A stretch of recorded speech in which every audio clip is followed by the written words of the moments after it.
All right, y'all. Welcome to All Politics of Local America's number one political hip hop radio talk show. Y'all know if it's Friday, y'all know it's time for All Politics of Local. So listen, y'all, we have a really impactful show. We're going to give some updates with regards to a number of things going on in the community.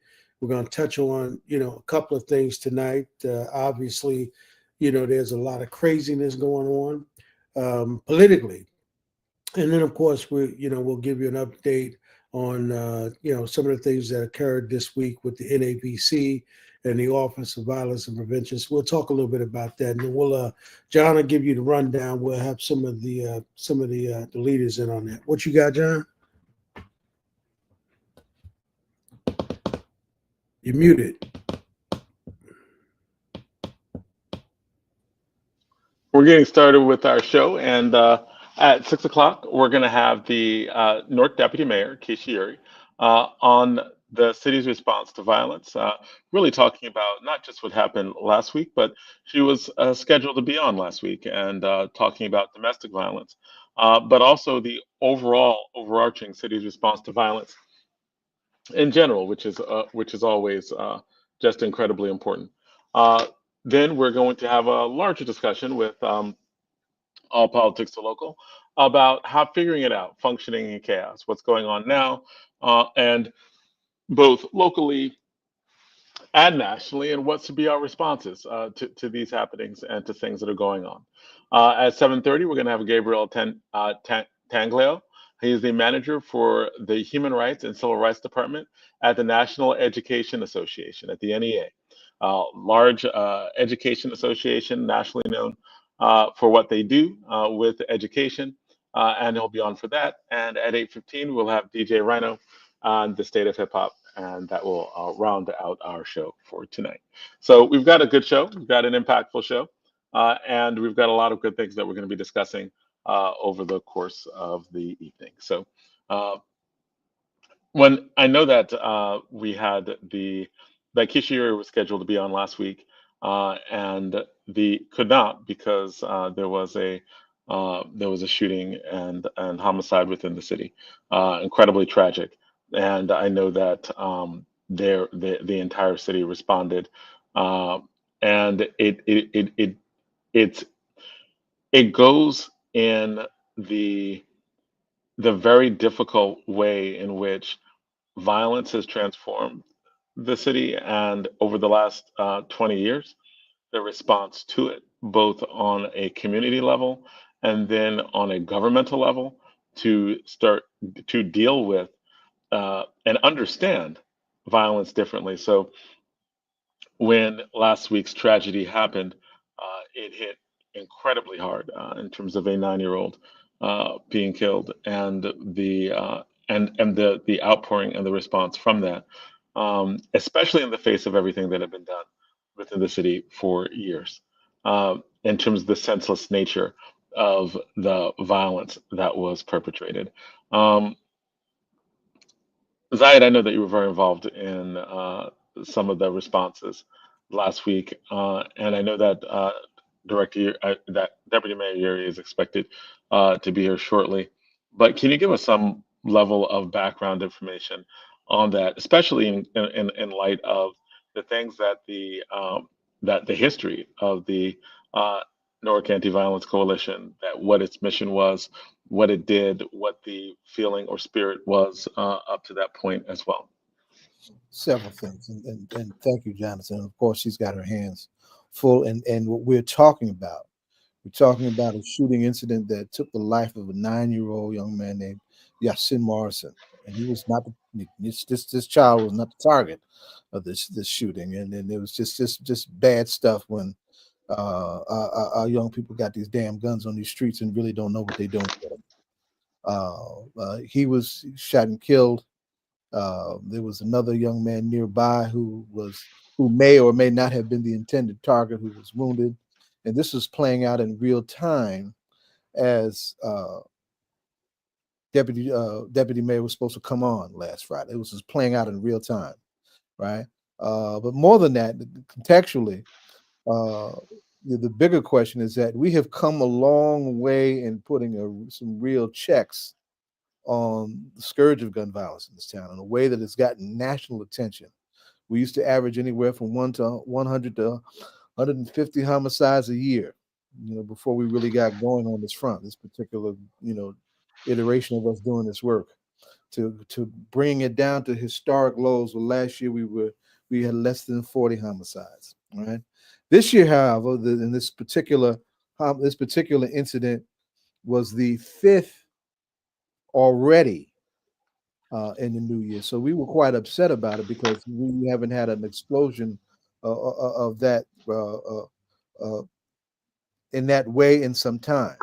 And if it played out every month the way it played out in these first 2 months, it would take us back to a place that we already have overcome already. So we were very upset about it. And it should also be said that the first of those 5 homicides was one of our young men who's doing this work, and it's been dealt with very gently, because we're still quite upset about it. There's a lot to go on in terms of investigations with that. But one of our young men from one hood was Now, a question, Ed, before you go any further, Ed, are you experiencing technical difficulties, or is Zaid going in and out, or is it just me? No, it's you. Okay, cool. All right, thanks. That's my connection. All right, Okay, continue. all right. Yeah, but listen, we actually lost one of our soldiers doing this work, right? So that had an impact on the positioning, the emotional makeup of our young men and women doing this work on the high risk front. It's a good young man. Been back for a while, clean. We don't understand why he was targeted for the ambush that he faced. So, the ecosystem, the language that we use was on full alert, very high, very, alert, and about where we were going and how we had to do this work. One of the things that she was particularly going to talk about before we lost this young man on last Friday was that for all of the good and that the work has been doing, and all of the a reduction in homicides that have been happening, there has been an increase in terms of the violence that we have been experiencing that appears to be more domestic violence related. So one of the things when we do get her on, she's going to talk about some initiatives that focuses squarely on the domestic violence dimensions of this work. So we begin to bring that whole thing down too, and that's a very challenging piece, very complex, and is more than just a bad boyfriend or a bad husband, in the way domestic violence can really play out.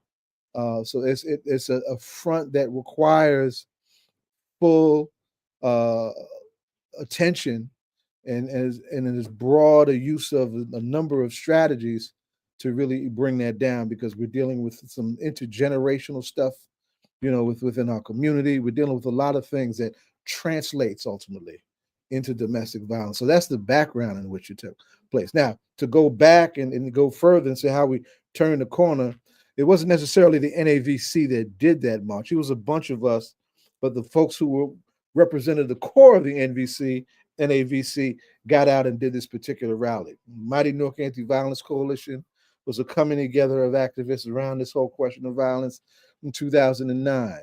Keesha Allen killed over on Meeker and Elizabeth Avenue, 3:00 in the afternoon, going to pick her child up from school, and was killed in the middle of some crossfire, right?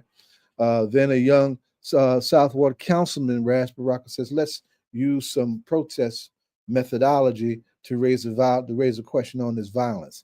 That would translate into a steady stream of protests against gun violence that saw us shut down city streets in Newark for 155 straight weeks. Jonathan. Is he here? Is he here? Yeah, something's going on with his sound. It went out. Hello, can you hear me? You were blank for a minute, John. So, and then it just went off, right? Yeah, you're still live. Everything's good on your part. I think mine didn't.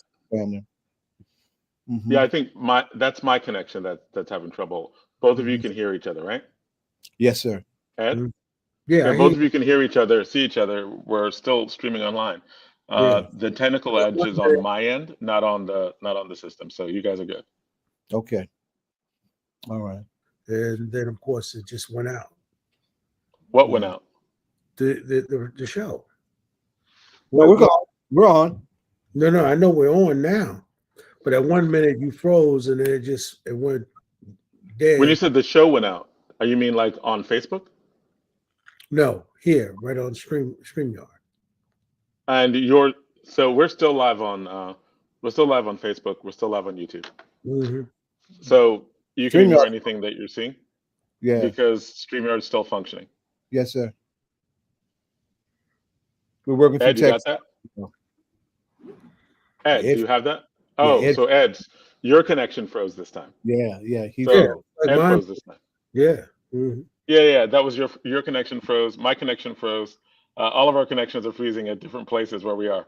So I changed and browsers at the last Yeah. minute. Mine wouldn't freeze because my other browser does that. okay, Yes. fair enough. But as we So were Ed, saying, just come out and come back in, and you'll be all right. as we were saying, what began and transformed into the Newark Anti-Violence Coalition wound up leading to us ultimately taking City Hall behind now Mayor Ras Baraka and him fully implementing his public health strategy around the question of gun violence. And we put into play programs that do high risk intervention, that do community-based violence intervention, that does hospital-based violence intervention and mentoring and all of those things. And that would lead to a Newark Community Street Team, a Newark Street Academy, and so many other entities that have since developed and are hands-on in doing this work. And it's those credible messengers, right, doing that work in the field that came out of our protests that has been the catalytic force driving down the violence. Still work to do. The police relationship is always one in flux, even though we've had a major movement in those ranks by virtue of a federal consent decree over the Newark police. Right, that's still a difficult relationship. There is leadership and union leadership in particular that is not at all interested in respecting the character and the quality of the work that we do, and can be hostile to our forces on the ground doing this work. It's a challenge. It's a challenge that is important to face in every community trying to do this, unfortunately, because that othering of police culture in this country, it still is what it is. But nevertheless, when there is some semblance of buy-in, there is greater motion forward in terms of actually saving lives and preventing violence the way we've done in this town. So that's the background in which all of this has taken place. Keesha, we're very proud of her. She's went from a social worker coming out of college, doing her thing. Her and some of the other core forces in the NAVC with some of my troops in the new Black Panther Party, right? But they continue to stay on that particular front, the front that the community asked us to cover on, right? And wound up doing some great things. She actually has had her hands on almost every aspect of the transformation and the development of this ecosystem, right? Sharif Ahmed Hotep, the soul of the mighty Newark Anti-Violence Coalition, works directly with the Brick City Peace Collective, and on and on and on and on.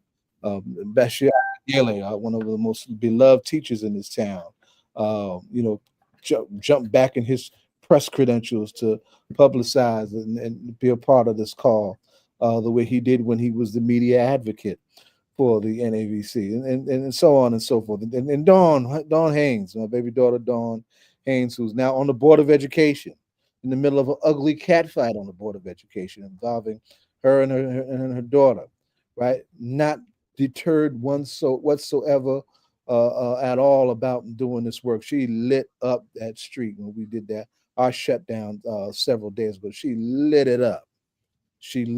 Was exceptionally strong, and has been devoted to the work through the Big City Peace Collective, as all of us have in our respective lanes. So that's the context that the work takes place in. We have people coming to Newark regularly from other cities trying to figure out how to make their work mesh with some of the work that we've done, and how to look at it in a way that's original to the needs of their respective cities on the shoulders of what we've done in this town. So very, very proud of what we've done. But it's whenever something happens like that, it is still a major harm for the family survivors, a major harm for the neighborhood in which it takes place, and it can traumatize the whole city. Killing a child, 9-year-old child, it traumatized the whole city. But all of the arms that should have turned out to help address that turned out. All of the arms, all of the community arms, all of the law enforcement arms, all of the arms turned out that we ultimately had somebody taken into custody. I don't know if this young man did it or not, but if he did, he needs some help. He needs some help because he did a very foul thing. People beyond taking this child's life. So I don't want to overtalk. I don't want to overtalk, but I just wanted to lay that contextual background that Jonathan asked me to do. But in truth though, Zaid, I mean, one of the things we were talking about when we were out there with the balloons, you remember, Zaid, when we were coming up, there was a code of ethics in the street, where women and children, if you was a gangster, you know what I mean? Mm-hmm. If you was really about it like that in the street, women and children were a no-no. And you were definitely not going to be shooting indiscriminately like that. So I'm not sure who these people are. And point of fact, I'm not even sure if this person is even from our city. Right? No. We don't even know that. Like, is this dude from Newark? Was he born in Newark? Because I'm saying we beyond that, right? That kind of behavior, right? We moved on from that at the moment the mayor became the mayor, and murder went down in this town, and those organizations, that Keesha is running, and her being a deputy mayor and Office of Violence and Prevention, and really all of the work that the NABC did. So we beyond that kind of behavior. That's why I said this brother. Well, I ain't even gonna call him a brother, but let's just say this cat can't really even be from North, because that behavior, man, is like that's beyond us. I'm gonna tell you, tell no lies, claim no easy victories. I'm not sure if he is or isn't. And when this happens in Newark, it's still some of the perpetrators are from Newark. They just ain't got the message yet. They ain't get the memo yet that ain't how we get down anymore, right? That's I mean, there is a need for a reinvigoration of a code on these streets, right? yeah, Even this is a hip hop talk show, right? The late Dr. Matulu Shakur helped develop a code of the streets to help Pac with this stuff, right? right. I mean, there are places to go. We had a contract that we literally used on the street. That the Mouse 25 helped play the role, and our young son, who's one of our disciples, Abdul Haq Muhammad, helped craft. So we have broken ground on this. It's going the right way, but everybody ain't get the memo, right? So some Right. folks are making some horrible mistakes that have ramifications beyond the actual incidents that they're involved in. And of course, in their lack of maturity and not having a code, they just are making some terrible mistakes that still continue to bring harm to our city, even though we have more supports in place. The only thing I want to also add to this too that's important to appreciate. One of the things that the mayor did, and he was still a council person, this is before he became mayor. Public health strategy requires several things. First, identify where the mode of disease or illness is coming from, right? So what is that, right? In terms of gun violence, well, where are all of these guns coming from? How is this trafficking playing out, right? When that study first took place, what did it reveal? corrupt policing was the principal resource for the trafficking, right? And then Mayor Booker was not at all prepared or willing to address that particular dimension. So us ultimately getting that consent decree in and getting the feds in to start checking some of this stuff was really a key thing. And the trafficking into our communities is still an issue. Not just in Newark, but certainly in other cities that haven't come anywhere near where we are in Newark. It's still a very real issue, and that's a place from an interdiction. This is a military language now. Place for interdiction that can help stem this tide even further. So there are many places to go to help further continue the advanced motion of this work. So we got a ways to go. Let's claim the great Amilcar Cabral, the great Pan-Africanist revolutionary from Guinea-Bissau said, "Tell no lies, claim no easy victories." And we certainly haven't done that. We've done some hard work and paid some real dues trying to create some peace in our streets. Yeah, I mean, there's no doubt about that, Zaid. I think that's what we see. But, I still go back to, yes, he may have not have gotten the memo. But one of the things is, when this occurred, we were thinking that this may have been, somebody young. This is a 32-year-old man. Yeah. So we're not a child. Mm-hmm. Right? We're talking about a grown man. Mm-hmm. And I'm saying that he's old enough to know that if he's about that life, there's a code, man. Women and children are not to be messed with, right? And you most certainly, if you going after, think about it, Zaid. What's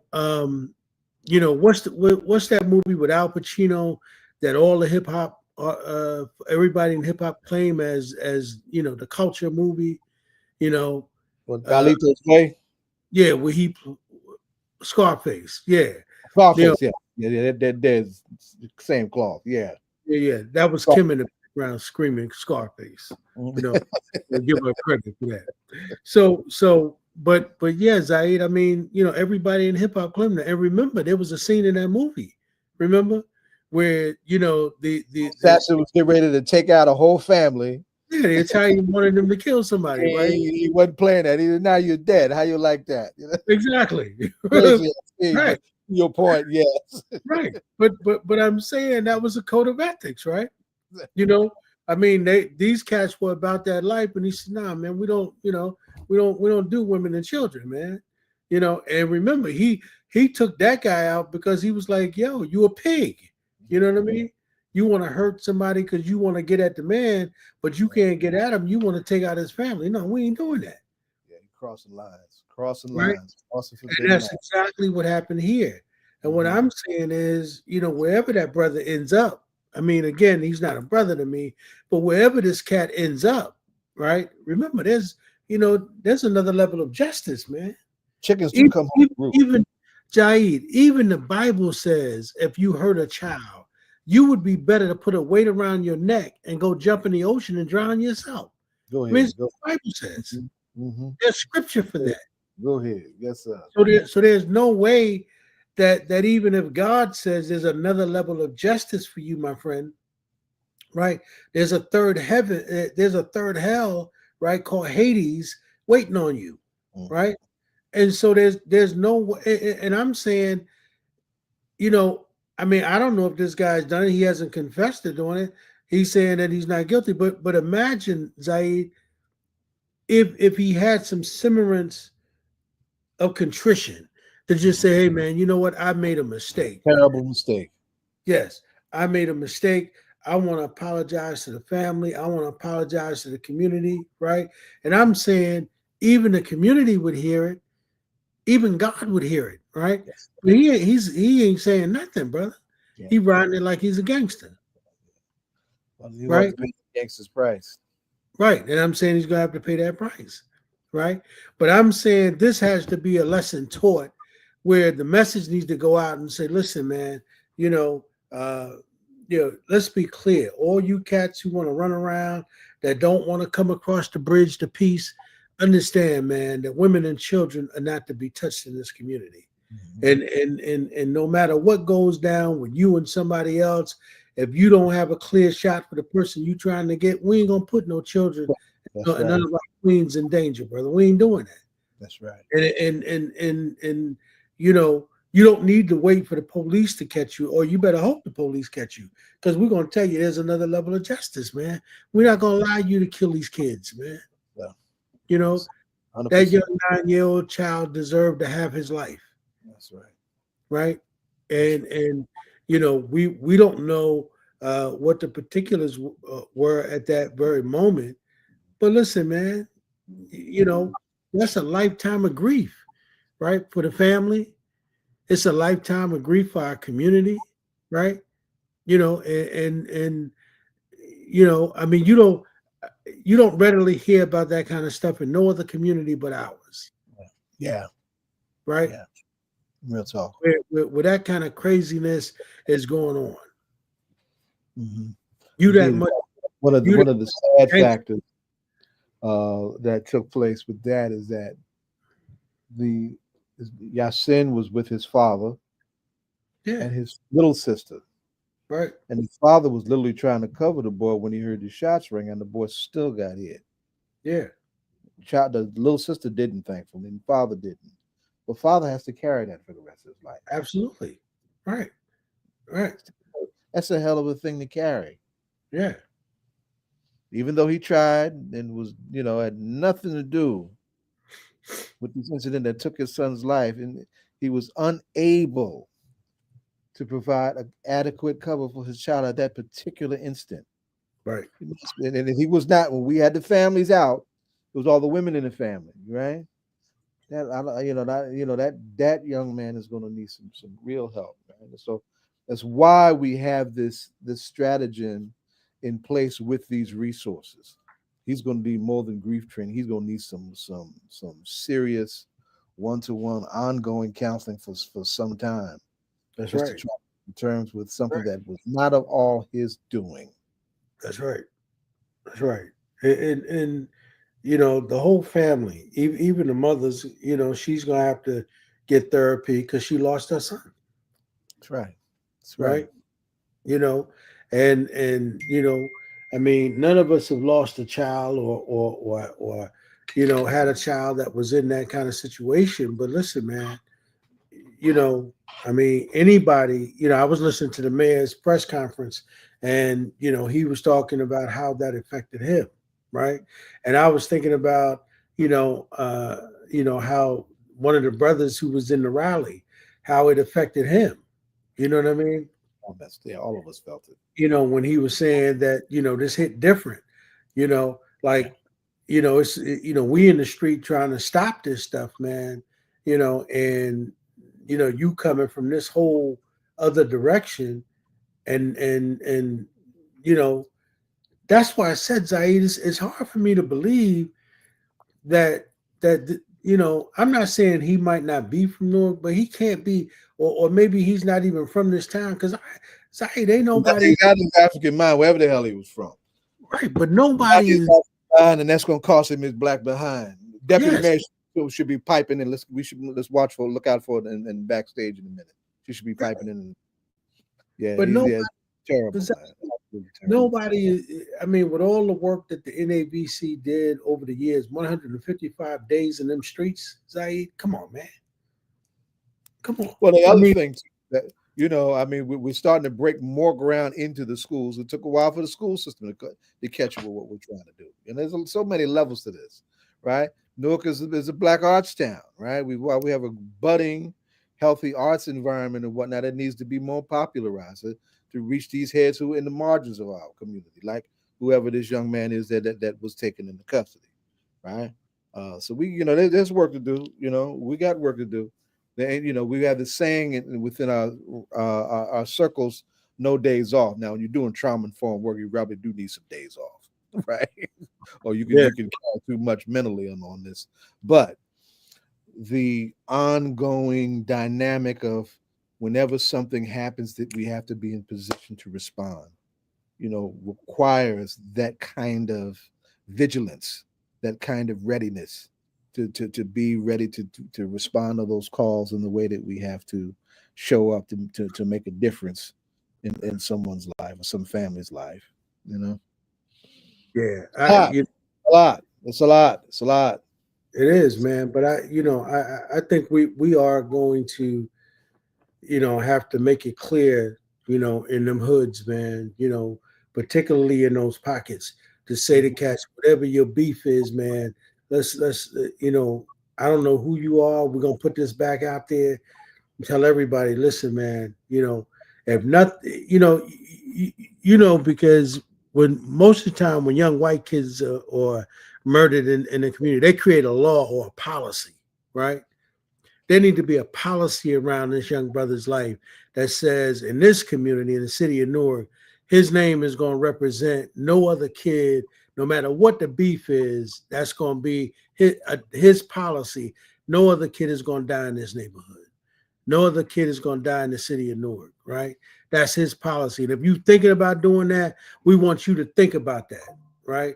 That says, no, that's That's right. Yeah, that's nah, man. We can't do that. Why? Because that's that's this policy, brother. That's just we in the street. There's a life we live in, but this is gonna be the code for that young brother, right? The code. That's his, right? And we ain't shooting no more kids. We ain't shooting at no sisters, no mothers. We ain't doing that, right? Now you just gotta wait until you get this dude by himself. I don't care what the opportunity is, or whoever you were shooting at. We don't know what you were shooting at, but it was indiscriminate. And Zaid, from what I understand, this dude was far down the street. He was a long way away. He wasn't up on nobody. I mean, how do you even know the person was the person you was looking for? It was a mess. It really was just a mess. Right? Mess. But I mean, to God be the glory, man. Glad to see the NABC back in the street. I thought that was real strong, to see. But that was more than NABC. I want that to be clear also. That was that was one hood. That was the hub. That was New Directions. In fact, New Directions is having their anniversary event this evening, right? That's tonight. Together to go. She's probably getting herself together to go to that. Yeah, somewhere to that. It didn't come to me directly, but I know it's happening, right? I saw some of the brothers from Returning Citizens show up, so there were a lot of folks that showed up that are have other lanes, have certain lanes in this work that were very, very present, and that was indeed good. And of course, Office of Violence Prevention was there. The foot soldiers were there. It was good to see. It was good to see. Right. Yeah. I thought it was a good turnout, man. I thought it was good to see everybody back out there in the street. Just a lot of respect, man, for that, because I think that's what needs to happen, man. When something occurs in our community, I think that we, the brothers and sisters in the community need to go out and need to say that, and it was an effort to do that. And I know some of the young men that do the high risk work, off of the balloon release, mark some time that weekend to do that, right? In pursuit of whoever did this. This person, whoever he is, he needs to turn himself in. Y'all know he is. This is crossed the line. Yeah. This is crossed the line. That we can't have this. Because some of that. I heard that, I was watching the press conference, so I heard that the police was on it, the community was on it. I'd like to think that it was the pressure, right? Yes, absolutely. Absolutely. The community was fully mobilized. Yeah. As it should have been. Yeah. Right. And that does create a pressure on all sides, but including pressure on the streets itself. Right. Which are not the pressure to people. Yeah, and rightly so. There shouldn't have been nowhere comfortable for this guy, right? And so thank God if this is the guy that he's in custody, right, and that we can get something done with regards to this man, you know. So you know, but Zaid, let's talk a little bit about what's going on politically, man. You know, I mean, with all of these executive orders and all of this crazy stuff that's going on, it seemed to me, Zaid, I don't know about you, man, but it seemed to me that all of this is a smokescreen, right, for something bigger, right? Like, I mean, Donald Trump got so much going on. I mean, every time you turn around, I mean, I don't know about your phone, man, but I get all these notices. I've stopped reading them, man. Yeah, I know what you mean. Because it's too chaotic, man. It's Yeah, like it's just too chaotic. chaos is a weapon of the enemy. Say it again. Chaos is a weapon of the enemy. Yeah.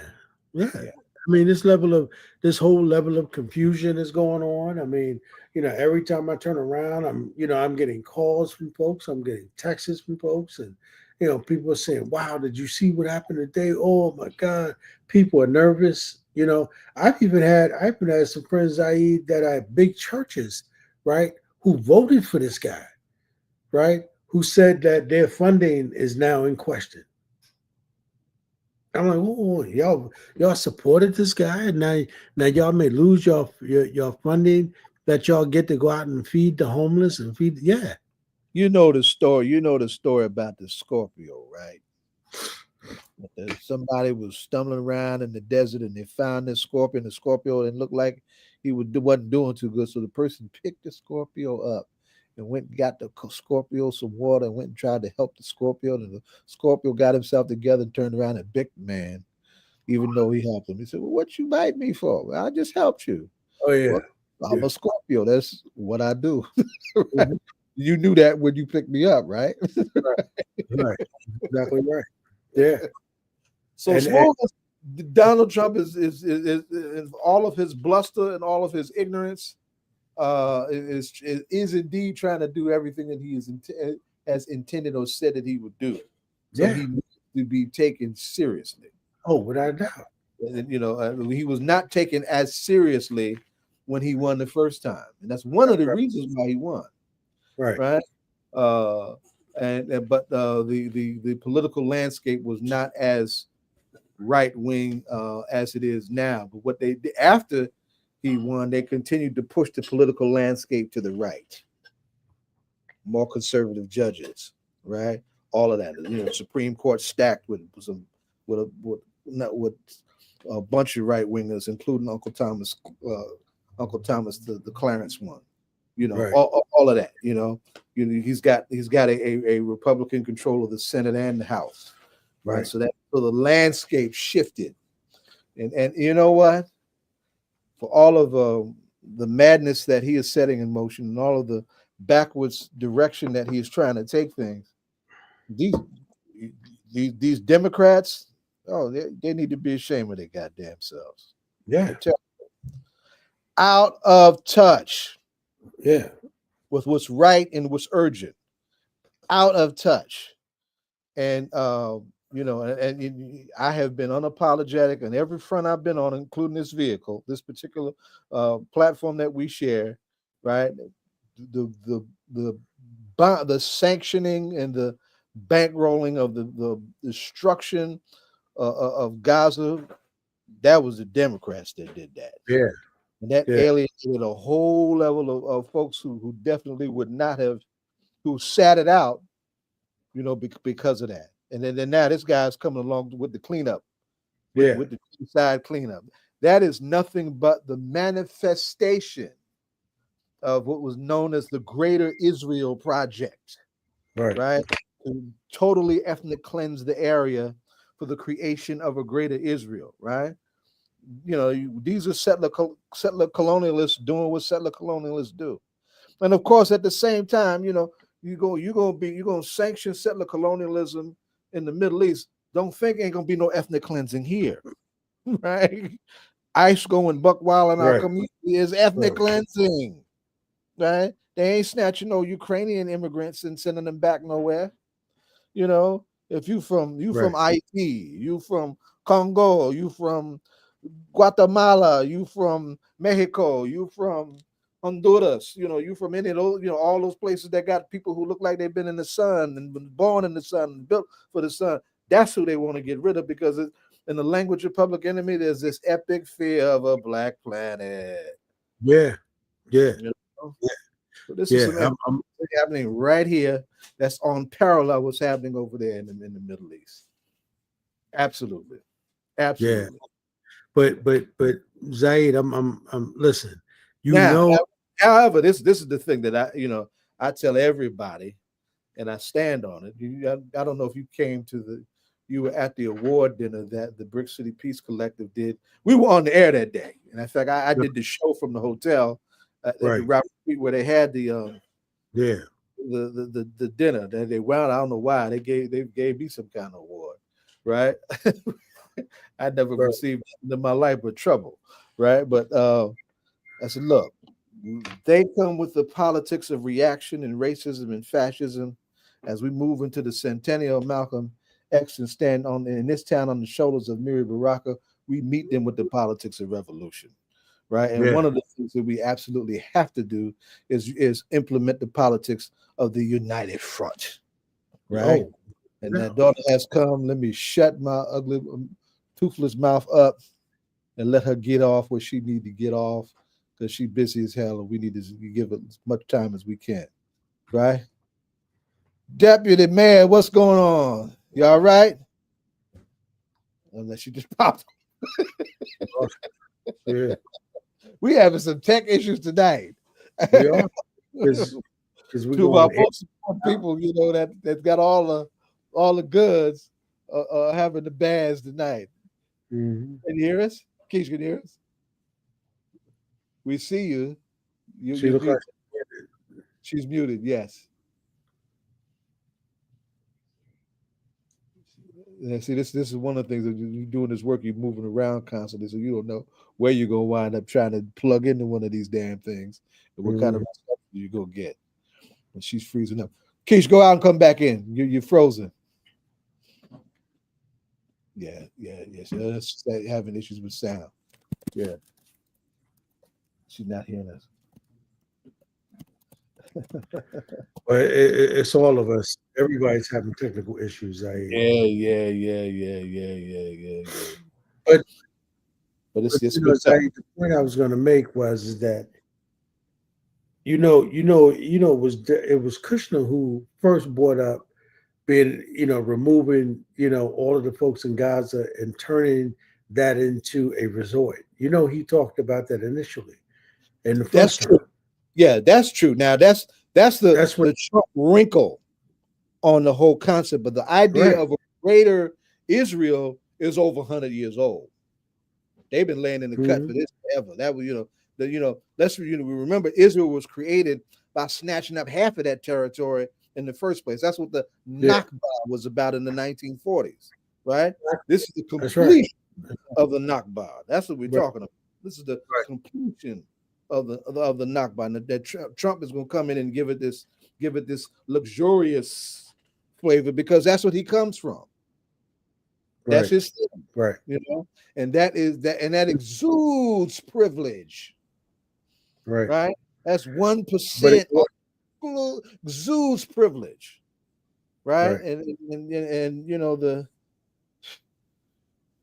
and that's the thing that folks can't seem to be willing to share. They're unable to share their privilege. Gotta be in charge. Yeah, but in order to achieve that, Zaid, I mean, you've got to, do a complete annihilation of the people whose land it belongs to, right? You've got to do that because there's no, I mean, and there's nothing to come back to, but these folks are saying come back. Yeah, they did it here. They're very capable of doing it there. We need to be clear about it. Do not be surprised to see some under the radar state or two be given some ridiculous sums of money to create spaces to allow Palestinians to settle. They're going to try and do that. They had been talking to Uganda about that. In fact, Uganda was one of the first sites almost 100 years ago to actually create this project called Israel. Uganda was one of the first sites that they were looking at, right? So there's going to be you just watch how this plays out. They're going to find some Uncle Tom neo-colonial tools to willing to take some money to take some of that population, right? The Egyptians and the Jordanians don't want it because they expect, rightfully so, that if their Palestinian population grows, it's going to be an insurgent population. Right. And they just, that's a lot to manage for them, not having the kind of outlook that they used to have, right? As we do Malcolm Centennial, Malcolm was making some moves in the world that, those places in the world had as a common denominator a bold, unapologetic anti-colonial bend in orientation. That orientation is not in play now. A lot of these countries are very neo-colonial, are very comfortable being client states of the United States or client states of France or client states of Britain, right? I'm very comfortable with that, and do not want to go any further, along the lines of creating genuinely self-determining, economic development spaces that we need to see. Now, having said that, we haven't had a chance really to talk about it here in this platform, but there have been some uprisings in Francophone Africa. Several countries in Africa that were very comfortable being neo-colonial tools for the French, Burkina Faso, Chad, Niger, Mali. Several of them have risen up within the last few years and told the French to go to hell. Mm-hmm. Leaning on the legacy of people like Thomas Sankara, who was in the 80s, really did something really special in Burkina Faso that got all of our attention, and it was really on the verge of building something out when he was assassinated and his government was overthrown. She's still trying to get in. That's something about her location in that link. We see you trying to get in, Deputy Mayor, right? And we look forward to you squeezing in. And we hear when you're ready. But so yeah, and there was a young brother I'm trying to look at. I always get his name wrong, but that they actually developed, and it's where we need to go. Garvey and Malcolm and Elijah, all of them it should be in all our heads right now. They developed in the wake of all this their own electric automobile. Mm-hmm. Coming from Korea, ain't coming from Japan, ain't coming from Germany, ain't coming from Detroit, coming right out of their own hands and their own heads. We've got all that. We've got the richest real estate on the earth. We should be able to forge development of our own. Like that's why they took Congo from Lumumba. That's why they took Lumumba from all of us. They knew what was at stake. They didn't want to see us have any of that. Right, but let's say had the great Patrice Lumumba lived and had a chance to work, and Nkrumah and all that, those genuinely Pan-African radicals had really had a chance really to gel some development, the African position in the world would be fundamentally different. Mm-hmm. Fundamentally different. The richest continent in the world should not be the poorest continent at the same time. Right. Crazy contradiction. It would not be so if the former colonial order would just let us be and let us breathe.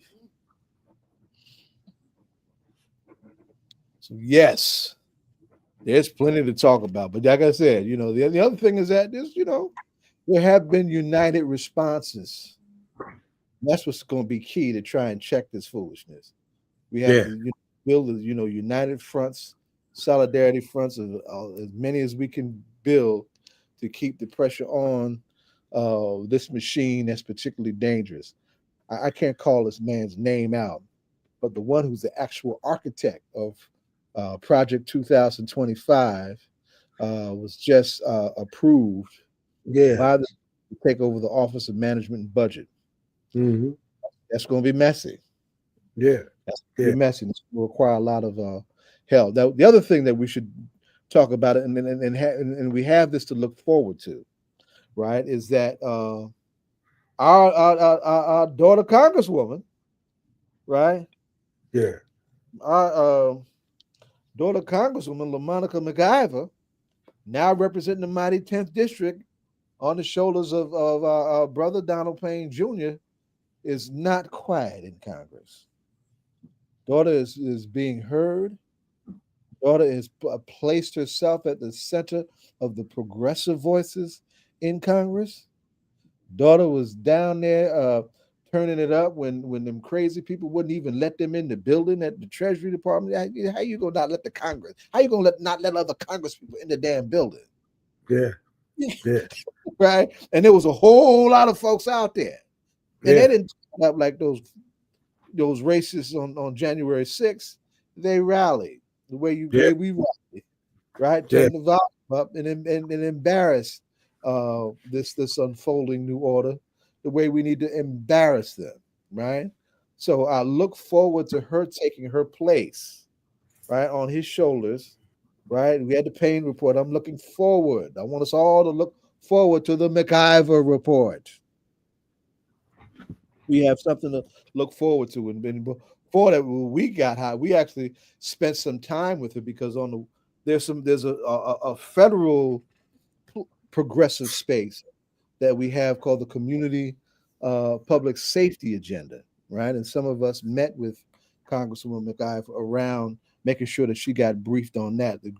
The brave Cori Bush of Missouri, right, was one of the lead voices in that particular United strategy.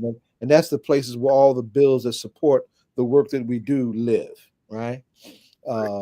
Ayanna Presley in the Boston area, Katie Porter, right? A very out loud woman from Orange County. And Orange County is usually rich and conservative. She's loud and progressive and very unapologetic, right? Those are the three women who have been, along with Cori Bush before she lost their election, who've been very strong in holding up that space.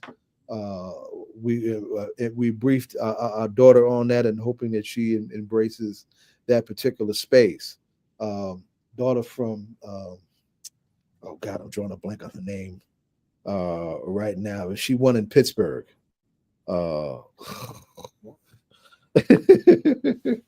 She has taken the space that Cori Bush had. I don't know why I'm drawing a blank on this daughter's name. She's a strong voice, and she ran as a progressive. And Cori Bush is from St. Louis, right? Yes, yeah, the Ferguson area. Yes, she came right out of that Ferguson movement, right? She's a great story, and she's still a young woman, so she can come back. Yeah, I would love for her to come back. Can you hear us, Keesha? I can hear y'all now. There we go. Terrible. Our leader has come. So I know we only got a few minutes because of the time. I know your segment is coming up, or the other person is ready on the segment.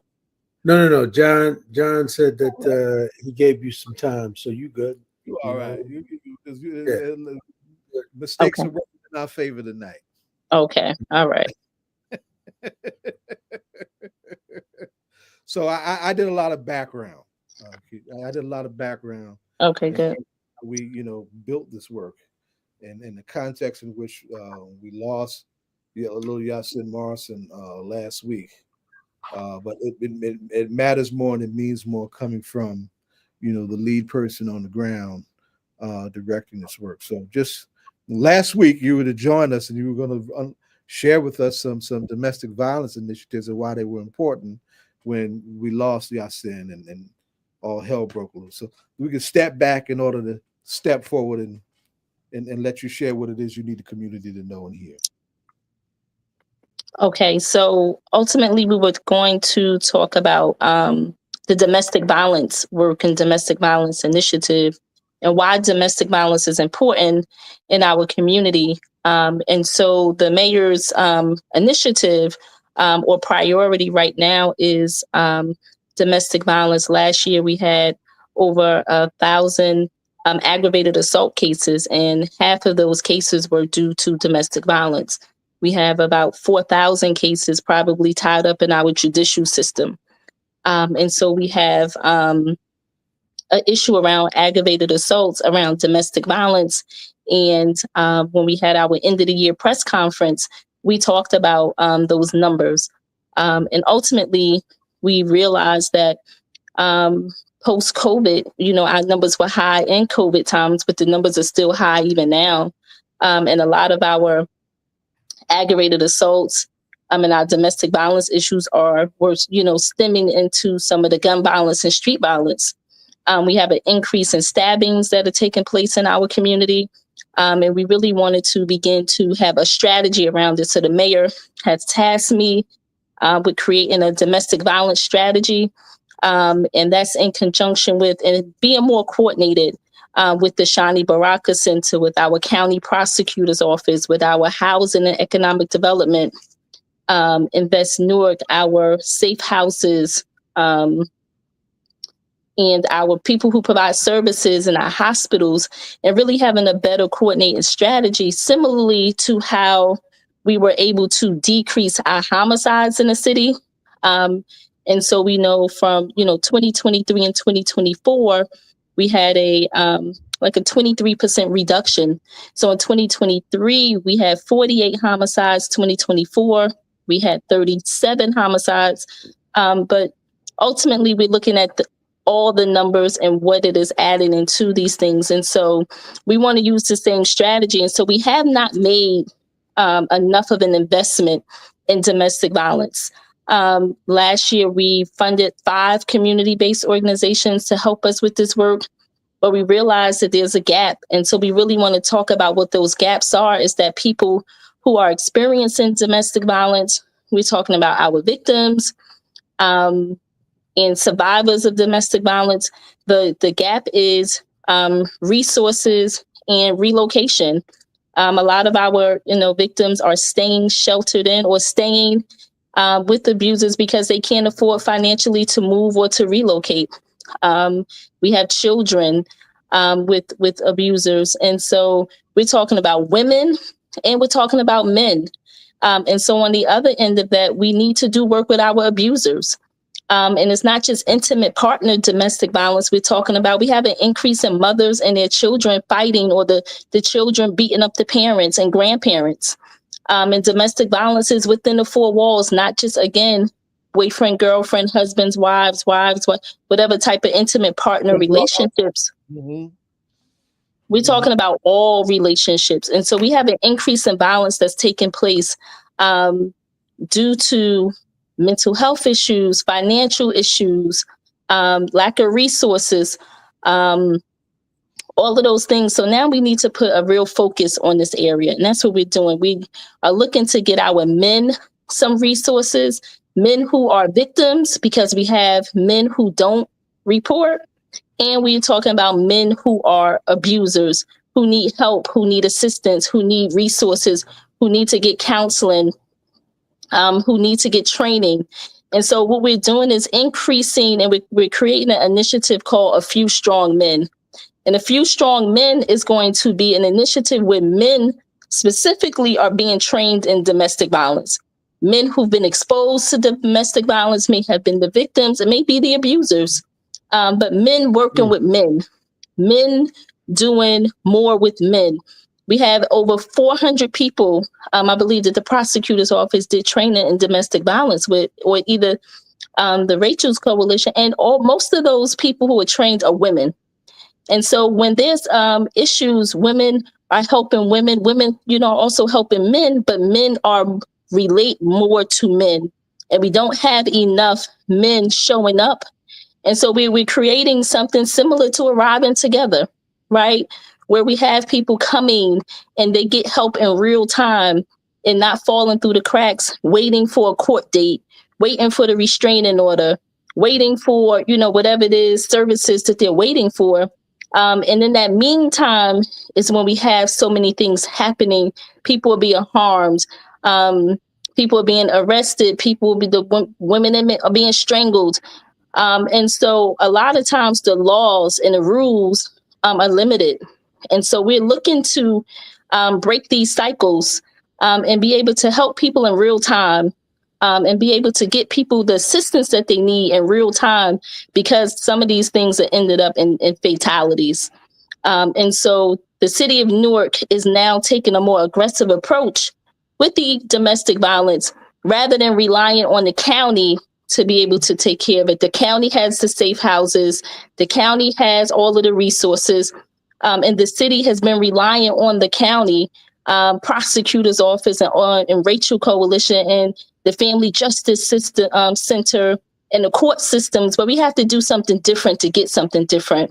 And so we are asking people who are trained in domestic violence, who gotten the 40-hour training, the 100-hour training. We're asking them to come forward and to help us. We're putting together our domestic violence response team to be able to respond to these incidents, to do the follow-up work so that our people don't continue to fall through the cracks. And we're making more of an investment in this work. We know that a lot of our women and men, so we're not discriminating. We know that most times it's more women who report. But I believe once we do this, we're going to see an increase in men starting to report and men coming forward.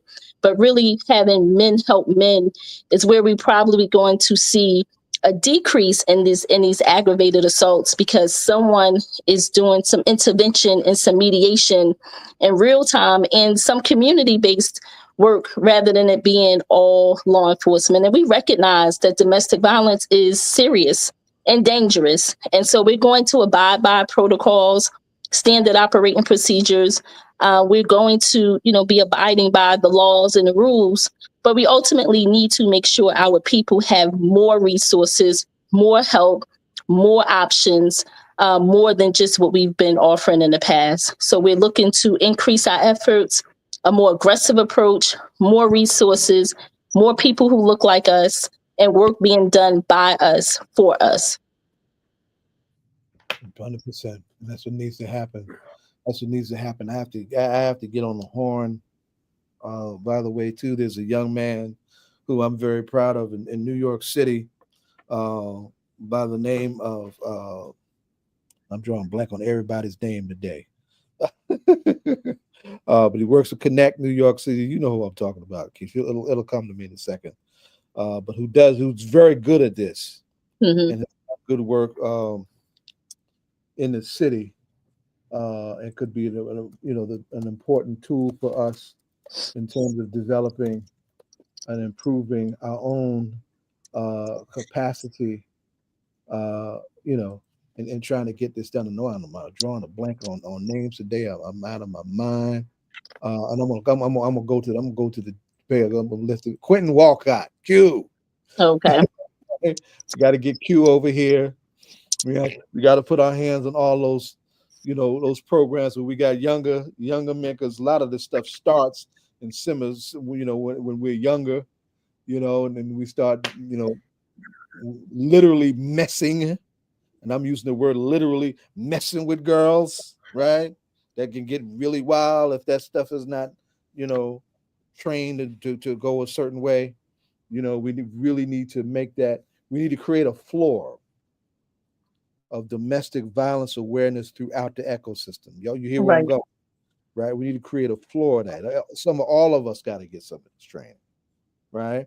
But there's, and building out a response capacity that is balanced, like you just described, fully equipped with responders who are female and male, who are properly trained to deal with both, both sides of this coin. We need to make that happen. And it is very difficult. It's a very difficult space. It's a complex space. It's a trauma-laden space. It is as difficult as any other arm of this work. So we're not going into this with any rose-colored glasses. We know it's going to be difficult. It requires commitment. It requires some courage, and it requires some real training. Right. It requires some real training. Everybody that's going to be a responder should get some HRI training. Yeah, we got to do. It's work. We got to train up and do it. I think the county's program that our sister Pamela McCauley does is getting ready for another segment, another training. The sanctuary program. Yes. Right. I believe Yes. that training starts February the 25th, I believe. Yeah. I grabbed, I mean, when we had our little meeting over at the Shawnee Center, and she brought a lot of the stuff from their office. I'll have that for our next Brick City Peace Collective meeting, which is going to be next Tuesday. That should be, something that we certainly help center that conversation with our monthly meeting with BCPC. So yeah, our task is in front of us. Is very clear. It's very clear. Right. Now, what you didn't get a chance to talk about is that how your coming to us last Friday was interrupted by the violence of what happened to young baby Yasin Morrison, right? And how we ultimately, had the ecosystem come together to respond, and what that demanded of all of us. Community definitely needs to hear your take on how that happened and how we responded and why that was important. Absolutely. So I know that All Politics is Local is always, welcoming me, to come and talk about the important issues. And sometimes I'm not always able, to get on because of what's taking place. And so last week I had to cancel and not be able to come on the show to talk about the importance of the new initiative around domestic violence, intimate partner violence, and the resources that we are, really looking to put into that, but really be able to coordinate a plan and have more coordination with the court systems, our prosecutor's office, our police department, our community-based organizations, our trained partners, so that it's more coordinated for transportation, for security, for safety, for our young people and children who are exposed to domestic violence, for them to be handled with care and letting the schools know what's going on. So really having all of the touch points from the community to the schools, to the hospitals, to the courts, so that people can get the real help and assistance that they need, and for us to make a real commitment and investment in that, and get training in that. And so I spoke about the training, a 40-hour domestic violence training, so that people can volunteer to ultimately help us respond and get people the resources that they need, real resources.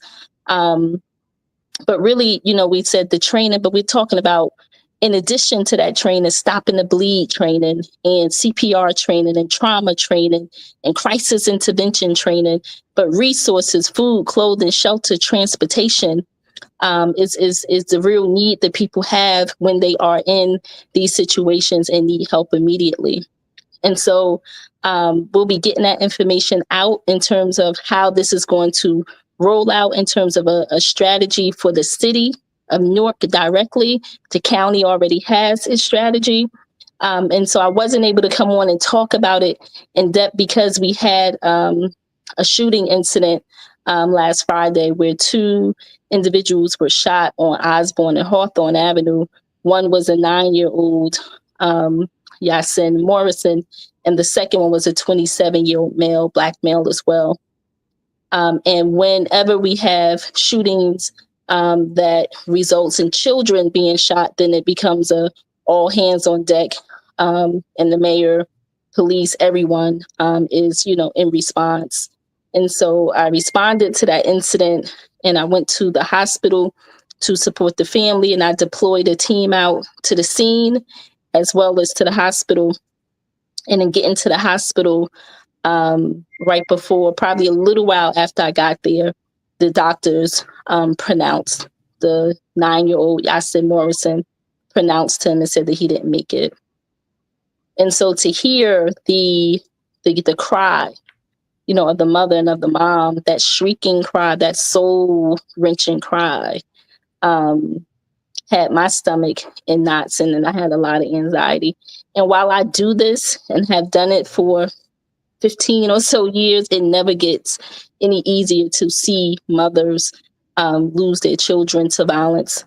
And then both mothers were crying and all family members. And so to see the anger, to see the hurt, to see the pain of the father, the mother, the other family members, um, was devastating, and traumatic, to say the least.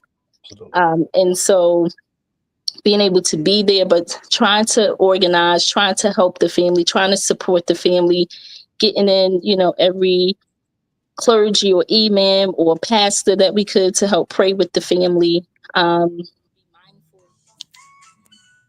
be mindful of their hurt, and to be mindful of the tragedy that just happened, and to be able to handle it, with care and not impose.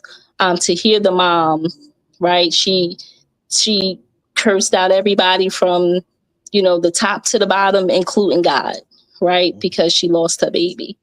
And so we needed to help this family, not just this family, other family, but we needed to help this family, in a way that I haven't had to do in a long time, because I allow my team, but to have to be present. The mayor was present, the police director was present, every entity, that could be present showed up, to be able to help as much as they could. And from that day, which was Friday, when the shooting happened, the community has been outraged about it. And so the following day, on Saturday, there was a balloon release. The mom and the family wanted to do a balloon release. So community-based organizations supported the balloon release. There was press there. And the family, did a balloon release in honor of Yasin Morrison. And then the following day, on Sunday, there was a prayer vigil at the church on the corner of Zion Hill. And pastors, mayor, clergy, police director, council people, and people from community came to the prayer vigil and prayed for the family inside the church. They took up an offering. And then when we left out, we went outside and did a healing circle outside the church as well. So while there was a prayer vigil inside, or a prayer memorial inside, there was a healing circle that took place outside, and prayed for the family outside in the circle as well. And then on Monday, there was a rally. Newark Anti-Violence Coalition came together, and did a rally, on behalf of the family, or for the family, in which case we've done these rallies for years, and we haven't done them more recently, but to be able to pull together again, seamlessly, because we knew what needed to be done. And so the rally is a bit more assertive and aggressive, right? And so it is shutting down the traffic. It is having a microphone and speakers and people talking and speaking truth to power, and telling the community that they're responsible for bringing this person to justice. And we want this person either, caught by law enforcement, or we want the person to turn themselves in. So very clear demands taking place. And so from day one to this day, being able to have direct action from the prayer vigil to the balloon release to the rally, folks have to understand that this is a strategy, right? And while you may not approve or agree, or participate in any of them, nonetheless, something has to be done. And it was a real direct action, letting the community know, the person or the perpetrators know, and the survivors and the victims know that the community cares and people care. And they're pulling together to get some healing and some trauma recovery for the community. And so that's ultimately what happened. So you had a Saturday balloon release, a Sunday prayer vigil, a Monday rally, and I believe on Tuesday, or was it Wednesday, the person was arrested in court. And so it was going to be a direct action, or putting pressure on the community every day. We had our new direction and our One Hood and our Hub and North Community Street Team, our street team organizations and high risk intervention organizations walk in the community. So there was a community walk as well. And so while it wasn't these actions, but community went and talked to store owners and business owners and community and knocked on doors and went up and down the community, letting them know in no uncertain terms will we leave any stone unturned while we allow the community to have this tragedy with a baby being shot. And so there was another victim, and no, harm or foul or less concern for the other victim as well. But the baby was the one that was like the most, the priority, if you will. But all shootings, all senseless violence, is gut wrenching and felt for those of us that do this work in real life, for those of us that show up on a continuous basis, not when the cameras are here, when the cameras are not here, when no one comes out, when no one is present. There are people who do this day in and day out as a strategy and approach to healing for community, but also as a strategy for direct action, right? Ultimately having demands on community and law enforcement. But ultimately, we have an ecosystem that works together all the time. So from the hospital to the prosecutor's office, to the store owners, to the churches, to every entity work together in this. And this is how we show that when we work together, we can get results and outcomes. And it's interesting because it seems like in every part of the response, in everything that you described, it is like you are acting like the victim was the child, the victim was the person who was shot, and the victim was everyone in the family, and the community, right? Certainly. The victim was the public, right? And it seems like your strategy is letting everyone know that the person who did this, you hurt everybody, right? You shook everybody. And so everybody's coming out. So there's a community that's demanding justice, a community that's demanding accountability Right. from everybody, right? Right. From Did the person? everybody. But it is two sides of the coin, because the families are hurt, right? The first victim, the second victim, the perpetrator, folks that witnessed it, the car that the bullets went through, the house that the bullets went through, right? So we have direct victims and indirect victims, and survivors, if you will, that's going to forever be traumatized, that's going to forever have anxiety and stress, that's going to forever be affected by this. And so while folks, it's business as usual for some people, it's not business as usual for people who experience this. Their lives are forever changed. The mom has 4 additional children. The lives are forever changed, and the hurt, the disappointment, the anger was felt not just by the mom, but she's and the dad, by community. But it was traumatizing. And I did a interview with the news, and I wanted them to know that this is not what Newark looks like. And I didn't want it to be relegated down to the city of Newark is out here killing babies and shooting babies. That's not what we do. And so those folks that don't believe the data, don't believe the statistics, and the impact and the perception is very different when it lands on your doorstep. But we've been doing a tremendous job in keeping crime and violence down. So we do have the robberies and different things are still, and carjackings and car thefts. Those things are still, relevant in the city. But in terms of the street violence and just senseless violence and senseless shootings, we have had a handle on those things. We've been putting interventionists in the community. Law enforcement has more technology. We've been doing more community-based work. We've been including the people who are a part of the harm in the strategy. We've been going to get the people who are part of the problem as to be a part of the solution. We've been very aggressive and working hard to try to curb this violence in the city. And I don't want it to be relegated down to this is just what happens, because I know when I started this work in the city of Newark 10 years ago, 15 years ago, there was over 110 homicides in this city. And last year we finished at 37.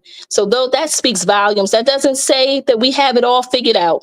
That doesn't say that we won't have more, but we've been doing everything that we possibly can to try to curb what's happening and the senseless violence by being able to create opportunities where we never had opportunities before.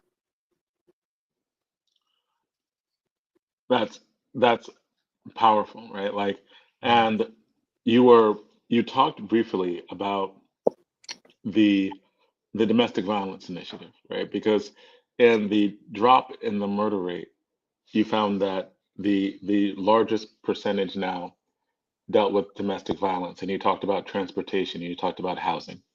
Why is transportation and housing so important when it comes to domestic violence, and why are those things in place? You also talked to, well, just initially when you talked about transportation and housing, what does that have to do with domestic violence and curbing it, stopping it, helping to deal with it? Well, ultimately, transportation is important because people need to be able to get out of harm's way, and if they don't have a way to leave, then it's them ultimately staying.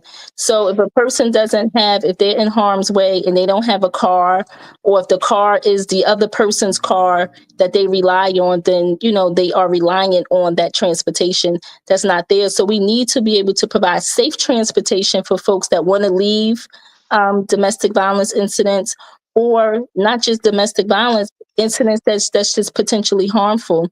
And so being able to have a system in place that we have a transportation service with an entity or agency that is armed security, right? That is safe. Because we can't take for granted that the people who are looking to cause harm won't harm the person who's coming to help. Right. So making sure that we have safety measures in place where people can get out safely, and they have safe measures in terms of transportation to get there. And that may not just be a car. We have relocated people on the train, on the plane. Right. So, we've relocated people in different ways because they needed to get out. So transportation is every entity. Car, plane, train, bus, however we need to get them out. Because to some extent, people needed to be separated. And when I've read that the most dangerous time is when someone tries to leave. Absolutely. And so you have to get them in that small window when they're clear, and when they're ready to leave. And so that it is the most dangerous time. Mm-hmm. Say it again, Baba. Have a safe place for them to go. This is one of those spaces we need more safe spaces. Right. And we need to be able to assess that. The assessment is important, of when is the best time for them to go, the safest time for them to go, with the amount of resources that they need, making sure that they have some cash money or their IDs, their personal paperwork, or everything that they need so that they don't have to go back and potentially cause more harm, or potentially a threat and a risk. So really being able to help a person out of the situation. And it's not easy to leave. People don't leave the first time, the second time, not even the seventh time, not even the 10th time.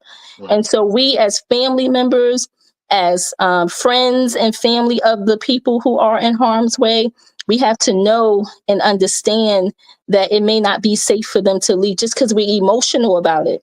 May not be the best time for them to leave. And we have to make sure we get them out in a way that's not harmful to them, and allowing experts and allowing people who are trained to be able to help in that assessment, or help in the safety planning for that person. So every person should be or have a safety plan.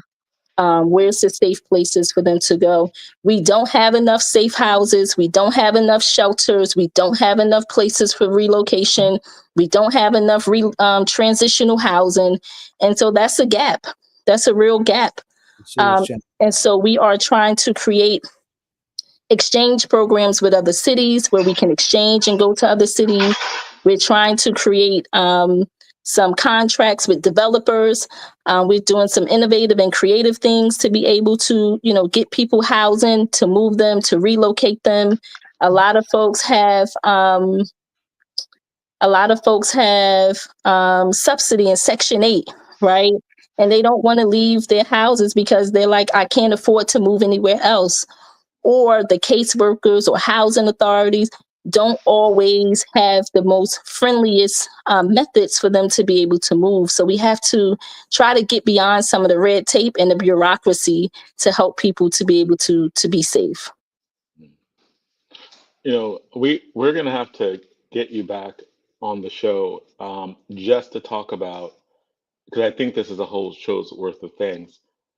The things that people who take care of people and who deal with trauma, what they have to do in order to like mentally work and survive. I've been reading some of your posts and definitely I really want to spend an entire show on it, right? Like because there's so many people who are social workers, and what people don't talk about is that people who do this work like are very similar to police officers, and that it's highly stressful.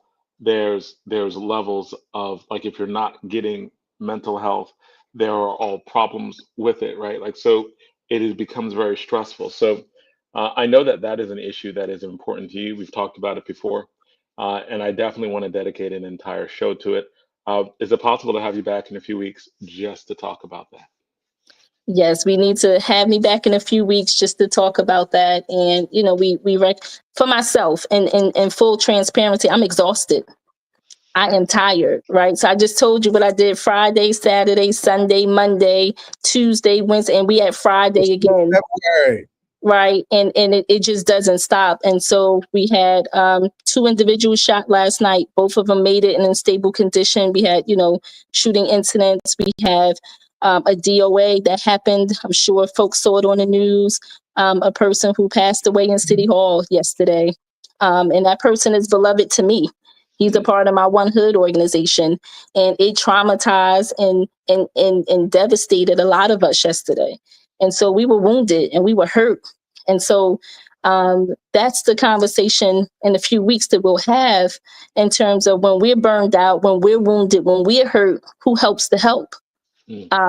Because they called me to help. And I said, BA, I can't help because I'm wounded right now as well. This person is beloved to me. I can't figure out nothing. Healer. Right. So we're going to talk about healing And the being wounded self-aware healers. enough, and being Right. self-aware like you were, because there's so many people who would have gone in that situation and tried to help, although they were wounded, but covered their own hurt, right? Or tried to in some way deal. But that is so wise in that you're like, I had to say no. Yeah, I had to say, I just didn't even have it, right? And had to just pass my phone to somebody else to just answer the phone because the phone didn't stop ringing. People don't stop asking for what they need from you. They'll say, I know you're going through something, but can you help me? Right? And I'm like, no, I can't in this moment. I don't have it in this moment. And so, it is, tremendous work. This is a heavy work. This is a passionate work. This is a work that you don't get to choose. It chooses you. And so in a few weeks, I would be glad to talk about wounded healers, glad to talk about peaceful warriors, glad to talk about wounded warriors, and how we help to do the self-care and how we take care of ourselves. And so I will be happy to come back to talk about wounded healers. And then before you go, let's say this, Jonathan, we are from this platform, we need to consider our own conversation, hip hop and domestic violence. What kind of harm has come from the backwards dimensions of the industry and its music that has fed into this, right? How can we use our own platform and our own inroads into the industry, in terms of these artists and whatnot, to have those kind of conversations to say, oh, we need to put the brakes on some of this shit. Right. And we can even broach that with Hakeem when he Well, comes on later let me tonight. Go ahead, Ed. Yeah, but I also wouldn't say I also wouldn't say hip hop, right? Because as Hawk would say, that's Yeah, not come on. hip hop, right? Uh, This is something else. And remember, these kids are referring to that as real music, right? So it's a whole nother form. It's not where we come from 15 years ago. Now rolling into But 16 years doing all politics local. So that's not what right. we not gonna do where about we're the at, But we ditties? right? but we But I also want think to stay on we also want to stay on track because I know we have uh, guests coming on as well, and we did a wonderful segue. And Deputy Mayor Eure, it is always an honor to have you on, right? Always an honor to have you on, and because again, I learn every time that you are on about the work that we do in the city, and look forward to having you on again in a few weeks um, to really go into that healing process and stuff that teachers and social workers Right. and everybody else needs to hear. Right. Thank you so much for having me on. I am always available in here for our All Politics and Local community, our Facebook community, our City of Newark and Beyond community. Thank you for having me, and All Politics are Local. All right, thank you.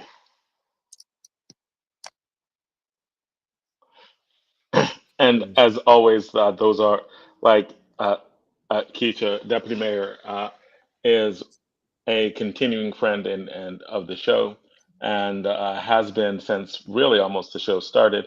And we appreciate all the things that she does for the city and all the stuff that we learn. So we are getting ready to go to our next segment, and we are introducing our next segment. We will have wonderful co-producer uh, Asia Norton. Hey, Asia, welcome. Hey y'all, happy Friday. Asia, Asia. What's going What's up? on, y'all? how you doing? Everyone's Asia? Hey. staying warm. Yes, and it's a good transition because the last segment was pretty heavy, and this segment's going to be heavy in a different way though, in terms of our guest. It seems like when we talked before, I was like, this is the perfect timing for our next guest. Yeah. And so good evening, everyone. Always a pleasure to be on All Politics Are Local. It's basically my second family on a Friday night. And thank y'all for letting me switch my time because I was set originally for 7, but my son had a basketball game from 6 to 7. Okay. And so I appreciate y'all. He definitely played his heart Yeah. out. So yeah, y'all definitely know him. He's definitely much taller than he was before. Okay. Don't get And short so of thank y'all.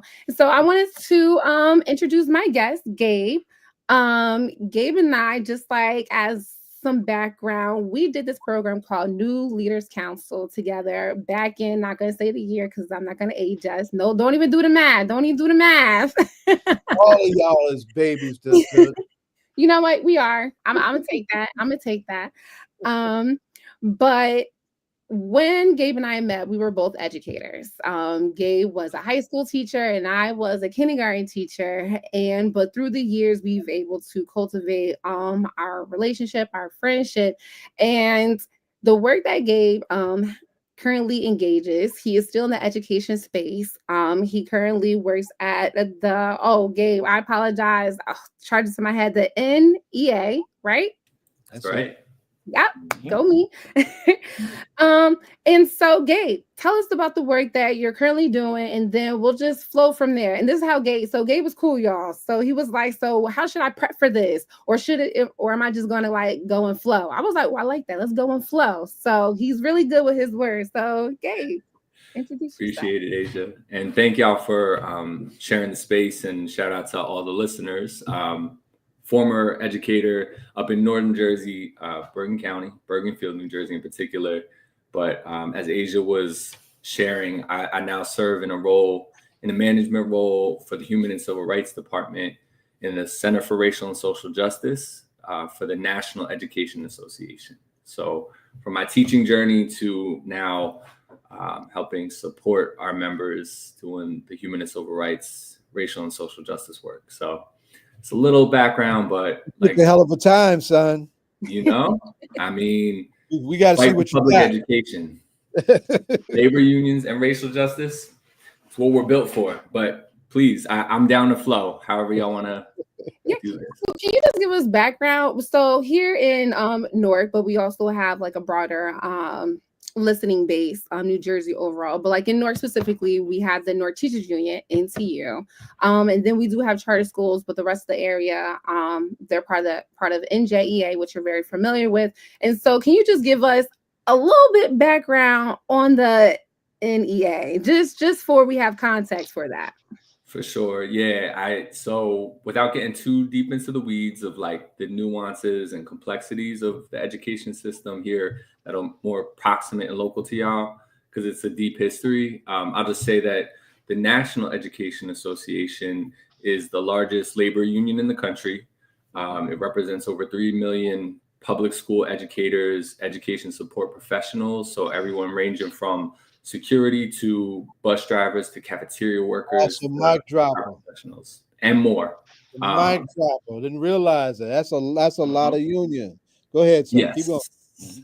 absolutely. Yeah, so that's just like the affiliation at a national level. But one of the beautiful parts to lift up, because it's all politics or local, is that although I'm representing a national, and I'm not here in my formal capacity as like, NEA manager representing the organizational positions. I'm here as an individual private citizen, but I know that's right. You got to give that disclaimer. Don't want to hold nobody. We're flowing, right? So, the only thing that's worth mentioning further is that, in this moment where, there's a lot of questions around the sustainability of our democracy, like our democratic institutions. And I'm not talking about party politics. I'm talking about small d democracy.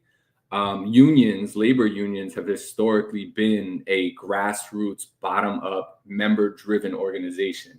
So when we talk about democratic institutions, labor unions very much reflect those same values of a more grassroots voice and democratic decision-making structure. So I just wanted to put that in the space too.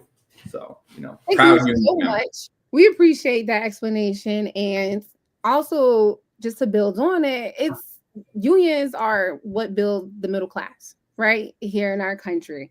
So my grandfather, he's born and raised in the Jim Crow South. He fought in the Korean War, got into it with some white boys down the South, made his way to Newark, New Jersey. And he ended up retiring from the New Jersey Telephone Company. And how he was able to navigate in that system was through unions. And so my family and African-American family, plus a slew of families here in, whether it be in Newark, whether it be in New Jersey, whether it be on the East Coast, whether it be no matter where you are in the US, unions have truly built our middle class. And so we have to protect them, right? Because I can't imagine a world where if unions don't exist, how can we continue the middle class and or grow the middle class, right? Because from my understanding, the middle class, you taxpayers, right? Because they're not taxing the wealthy. So, yeah. And so what should we be thinking about, or what should we be doing to protect this? Because it truly seems like there is an attack, right? And that we all need to be concerned about, because these are our livelihoods, these are our families, and these are generations that are going to be affected if they're not already affected by it. So what could we be doing to help maintain the union establishment, and or why it's important? I kind of gave my personal perspective, but like the importance of it. Yeah. Oh my gosh. Well, first of all, I think the way that you broke it down is exactly right. That's a big portion of the moment we're in, the crisis we're in, is the runaway inequality, right? Like the wealth inequality. I started teaching economics actually when I started teaching in 2010, which was after the housing market crash and recession and whatnot. But one of the specific things that was just trending was just the explosion of wealth inequality, the shrinking of the middle class, and then that's impacting working class people, just like being able to afford basic, standard of living, and to your point, labor unions have historically helped raise the standard of living across, not only for union members, but across the board, because one of the things that it does is through collective voice, through like power in numbers, they're able to challenge the management, corporate, wealthy elite in a way that, helps balance the scales to make sure that we're, getting what we need. But Asia, to your question, why are they important now more than ever? I think the trend from that 2010 and before that, but from 2010 forward, it's just, our democracy's in jeopardy. Oligarchy is a, what seems to be unfolding. It's like a white nationalist oligarchy that's, reestablished themselves in the federal government, right? But I'm really fascinated by the conversations y'all are having here, because all politics are local is the truth. Like the title itself, really places the power of the people back on the ground in the community. So as much as, we're witnessing, unprecedented, policies, politics, etc. I think the fight for labor unions, for public education, and for racial and social justice all intersect on the ground, in our cities, in our communities. So I don't have a simple answer for that, but I will definitely say support public education. Make sure, even just like learning more about unions and the union movement throughout generations and how it's benefited folks. But then there's also a nuance there that, maybe this leads to another conversation, because, just like most institutions, right, like white supremacy culture norms have also been embedded and reflected in our organization. So in what ways, imperfect as unions can be and have been historically, I think that's why right now it's fascinating to be in a moment where we're trying to do the internal work of uprooting white supremacy culture, leading with like a justice-centered union mindset, and then ultimately trying to connect with, what's happening on the ground, and making sure we protect our kids and communities, particularly those that are most at risk. So I'll just stop there, because I think I can go on. Yeah, I know you, because as you said, one, I gave a load of questions, so you definitely handled that load of question very well. Appreciate that. But you hit on you hit on very important part, where at the end of the day, all this affects our children, right? And so when you have disparities, when you have inequalities, when you have this imbalance workforce, it affects our children, whether it be in the schools, whether it be outside the schools. And so, but for this specific context, it's important for schools, because our children, research just shows how when you have a diverse workforce, teacher workforce, it only benefits children. And it doesn't matter where that child is learning. It doesn't matter if that child is learning in a predominantly Black community, a predominantly white community, diverse communities, biracial communities, etc. Just to have a diverse teacher workforce is important. And so having unions that allow, and I appreciate the point that what you were saying about how sometimes unions can have this internal racial inequality within the union system, but it seems like the work that you're doing specifically is addressing it. And so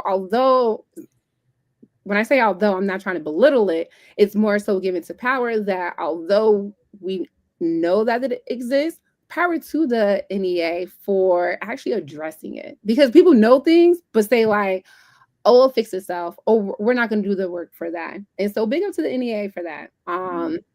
Because it affects children, and things that affect children affects the learning, and children, no matter what, In the words of Whitney Houston, someone said this, it cracked me up. Children are our future. Let them lead the way. But it's important, and it's something that we have to be conscious about. It's something we have to be intentional about. And so the work that you're doing seems very intentional and not the luck of the straw. And just to share a little bit of context, and I'll keep it brief, but when we were doing actually it was probably a couple of years before the NLC fellowship, the New Leaders Council fellowship, where we connected. I was really beginning my leadership journey in the national space, but I was still in the classroom. So through my union, I was able to, get involved with professional development, leadership trainings, sharpen my skills and understanding as a practitioner, but also grow in a leadership role. But that's a little preface to say that it was in 2015 that the historic new business item B, so NBIB in 2015, was introduced and unanimously passed, which is basically our internal policy that explicitly named that our union was going to address institutional racism. So from the new business item B, addressing and explicitly naming institutional racism as something that the union was going to address. That's when the Center for Racial and Social Justice was created, and a whole body of work for the past 10 years has laid the foundation. Now, 10 years, I'm saying that as, we have 10 years in, but it's only scratching the surface, right, of, decades or centuries of, history. So, so there's work to do. Yeah. And I love the humbleness about it. Go ahead, Zaid. I said, no, well, here we are. Here we are in a very hostile climate to the teaching of history as it actually exists, right? With a particular hostility to communities of color, and even in some places, teachers being criminalized for daring to actually teach the truth of history. That's right? How is the NEA squaring up in those particular fights? Yeah, the teach the truth, and again, reminding the disclaimer that I'm not here in my official position. Let it be known. Let it be known. Right? But I will share from my lens that some of the work that we're doing in our professional development space, our leadership training space, and some of the resources we're curating in partnership with organizations that are doing the work on the ground, like Rethinking School, for example, is a great example. And the Zen Ed Project have Teach the Truth campaign. So I can speak from not only my formal role and some of the resources and ways we're supporting our state affiliates and our members, but also, some of the community organizing work, but Teach the Truth campaigns, Teaching for Black Lives study groups. There's a whole bunch of different ways that teachers are really organizing from the grassroots up to figure out how to, to Asia's point, make sure that we are, not only teaching in ways that teach the truth, that the true history, but also, our cultural wealth, right? The cultural wealth that we bring as educators of color to spaces is invaluable. So making sure that not only we are bringing our own cultural wealth to classrooms and communities, but also we're reflecting back some of the cultural wealth that we're seeing within the students in those classrooms. That's another layer to it. Amen to cultural wealth. And I think that's something that is beautiful about the US, right? Like the amount of diversity, people of different backgrounds, different cultures. And so, yeah, let's just snap it up for cultural wealth. And when we understand our differences and not try to look past them, we become that much stronger. And when you start having those necessary conversations, you're able to find commonalities. And I think that's where I think that's what we need more of. We need to see each other as, not to say we're the same, but we have similarities. Because it's very divisive. It's oh, that's you and that's yours and that's what you go through. And I don't but that's not me. And I think some of our leaders, current leaders in this country, thrive off of that division. And it's kind of disheartening for me to see that play out because people buy into it. And it's like, actually, our interests are more aligned than not. But we can't even get to that point because it's, oh, that's you, this is me, that's yours, this is mine. And we have no commonalities, but it's like, actually we do. And so that cultural capita, I'm going to say capita because sociologists, cultural wealth is extremely important to bring to the table. And so going back to what you had said before, when you were kind of giving that breakdown of how the NEA had that internal policy regarding addressing systematic racism within the organization, I'm in my head, and I apologize if this is an incorrect way of reframing it, but it sounds like a DEI type of version. Per se. And so shout out to we got to name the problems and face them. No, name it. Mm-hmm. Yeah. And so shout out to the NEA for like not trying to dissolve it because someone came in office. And also shout out to the NEA for, you said this work goes back 10 years ago, and we see like a lot of DEI established under the Biden administration, and he was only in the office for the last 4 years. And so I'm not gonna say they're pioneers because we don't know like the whole scheme of all things, but I thought it was when you said, oh, it's only been 10 years and that's just the surface. And it's like, well, that's 10 years longer than most places who just canceled it out.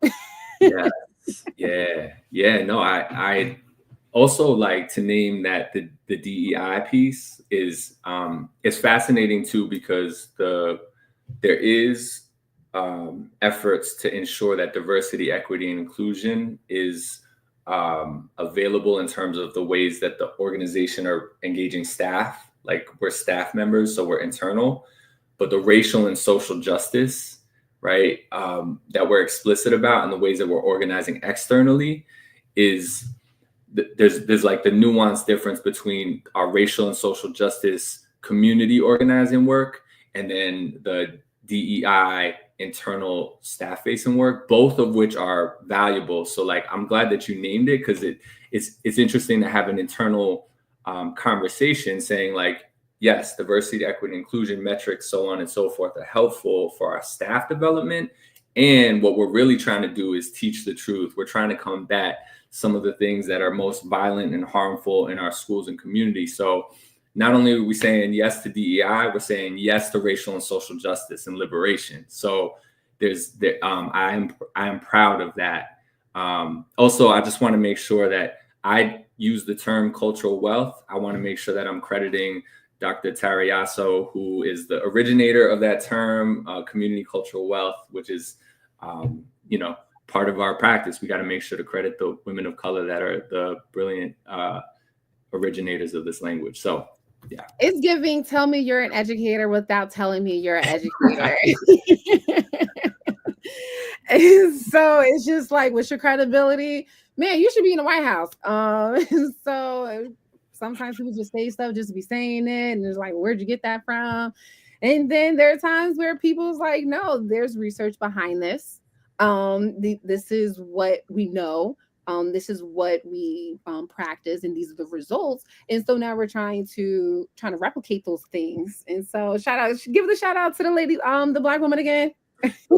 It's Dr. Tarayaso, who the original, whose culture has capital is the original name of the article. But I think it was Chicano students initially and a Chicana educator and researcher, but always lifting that up. Yeah, definitely tell me you're a teacher without telling me you're a teacher. And you're in good company too.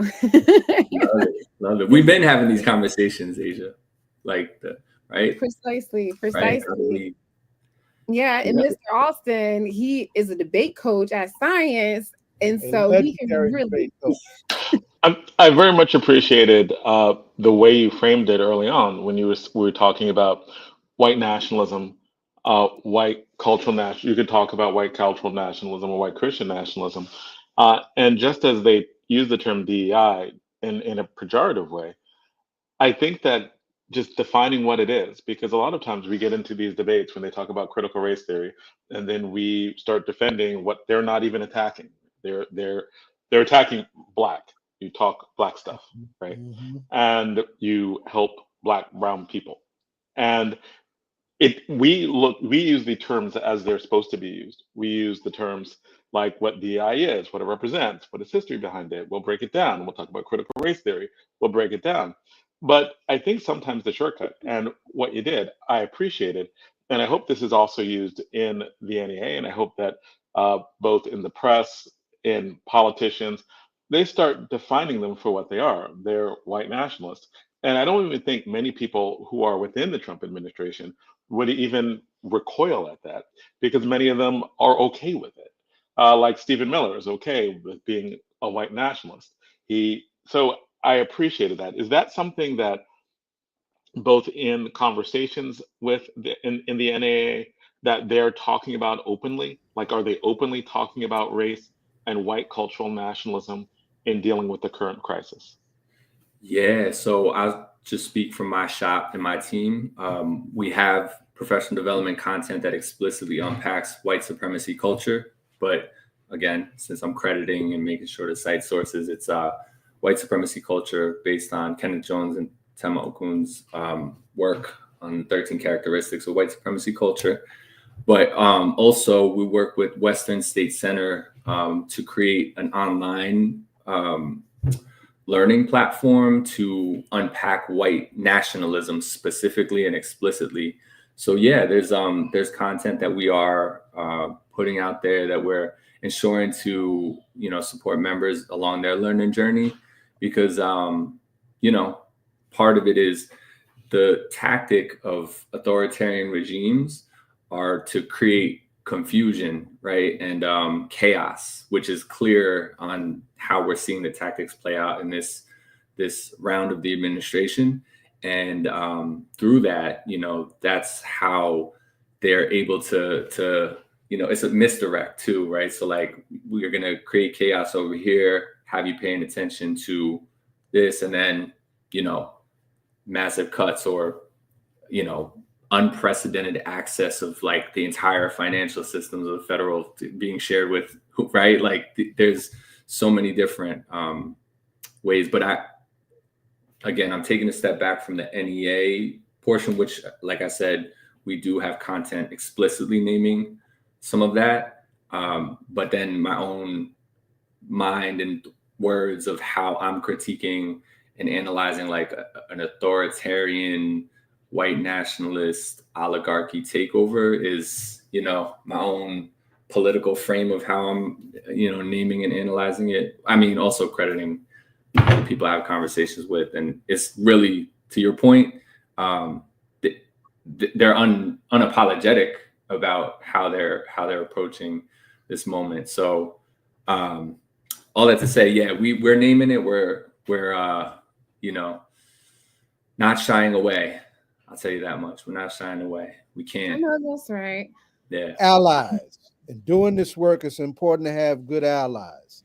MAPSO Freedom School here locally in our area, right? You mentioned the Sin Education Project. I'm about to hit them up and see what they get ready to do for Malcolm Centennial, because I'm all over the map for Malcolm Centennial, right? Who are some of your allies in this work moving forward, particularly in the state of New Jersey? And then I'm saying that because New Jersey is schizophrenic when it comes to racial and social justice. This is a soprano state. We can have an Amistad commission and law and whatnot not implemented worth a damn, right? The Asian community has come forward recently with a call for Asian American history to be properly implemented in the wake of some of the police violence tragedies that face that community.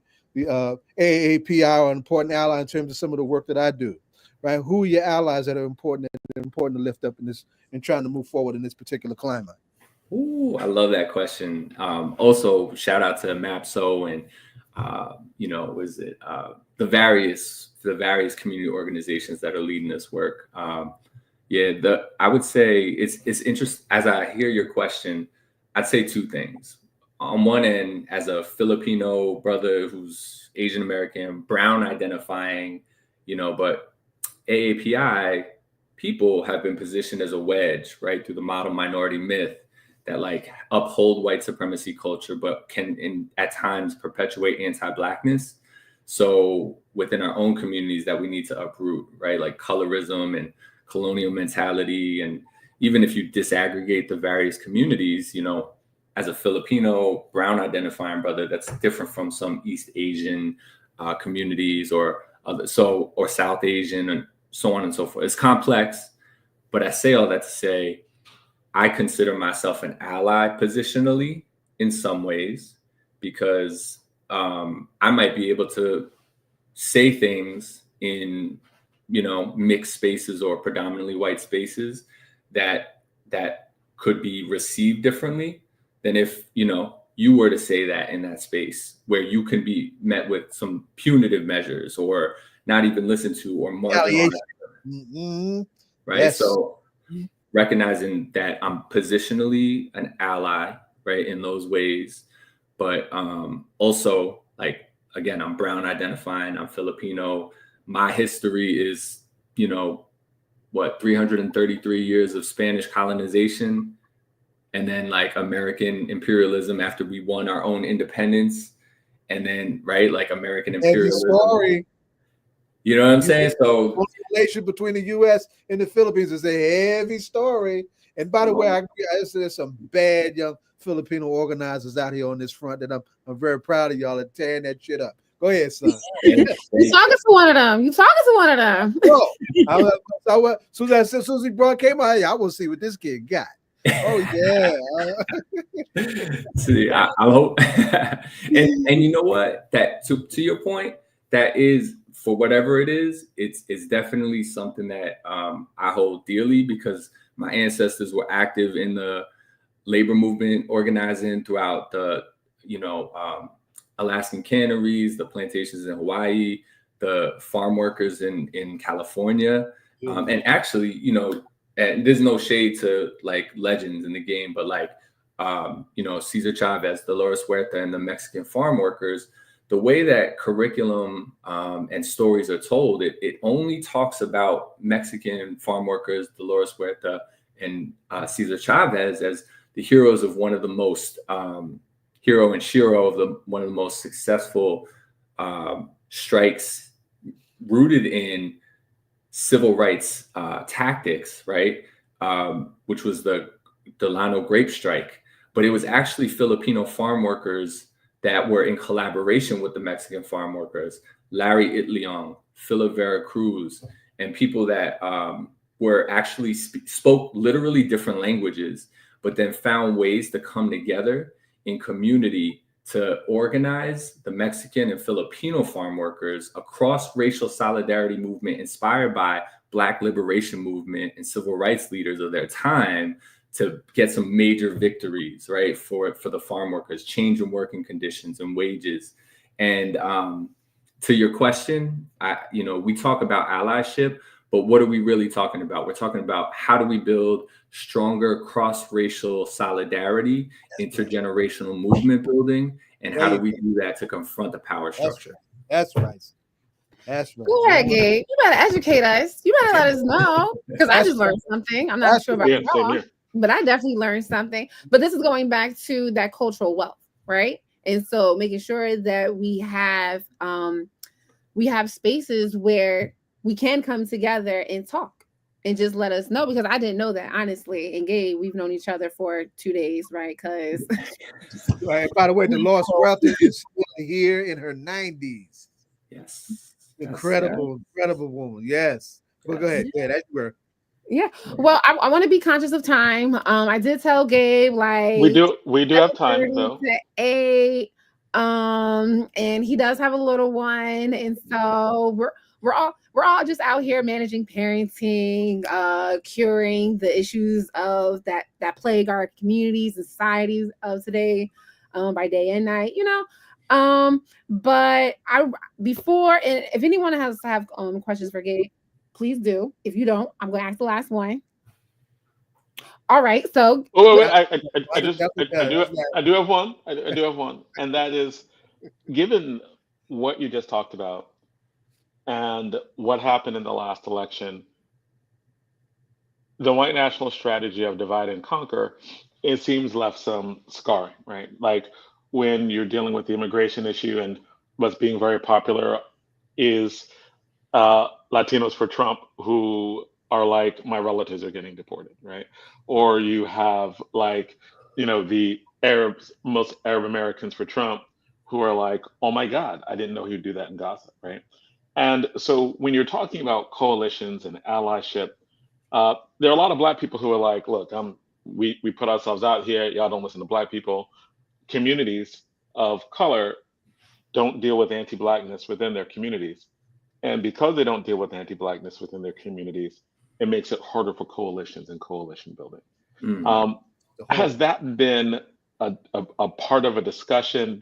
Is there a recognition that, there may be some, like at a moment of great peril to the entire country, and especially when you're getting blatant white nationalism, that it's already served to fracture and deal in this divide and conquer where we feel that we might not be able to trust each other.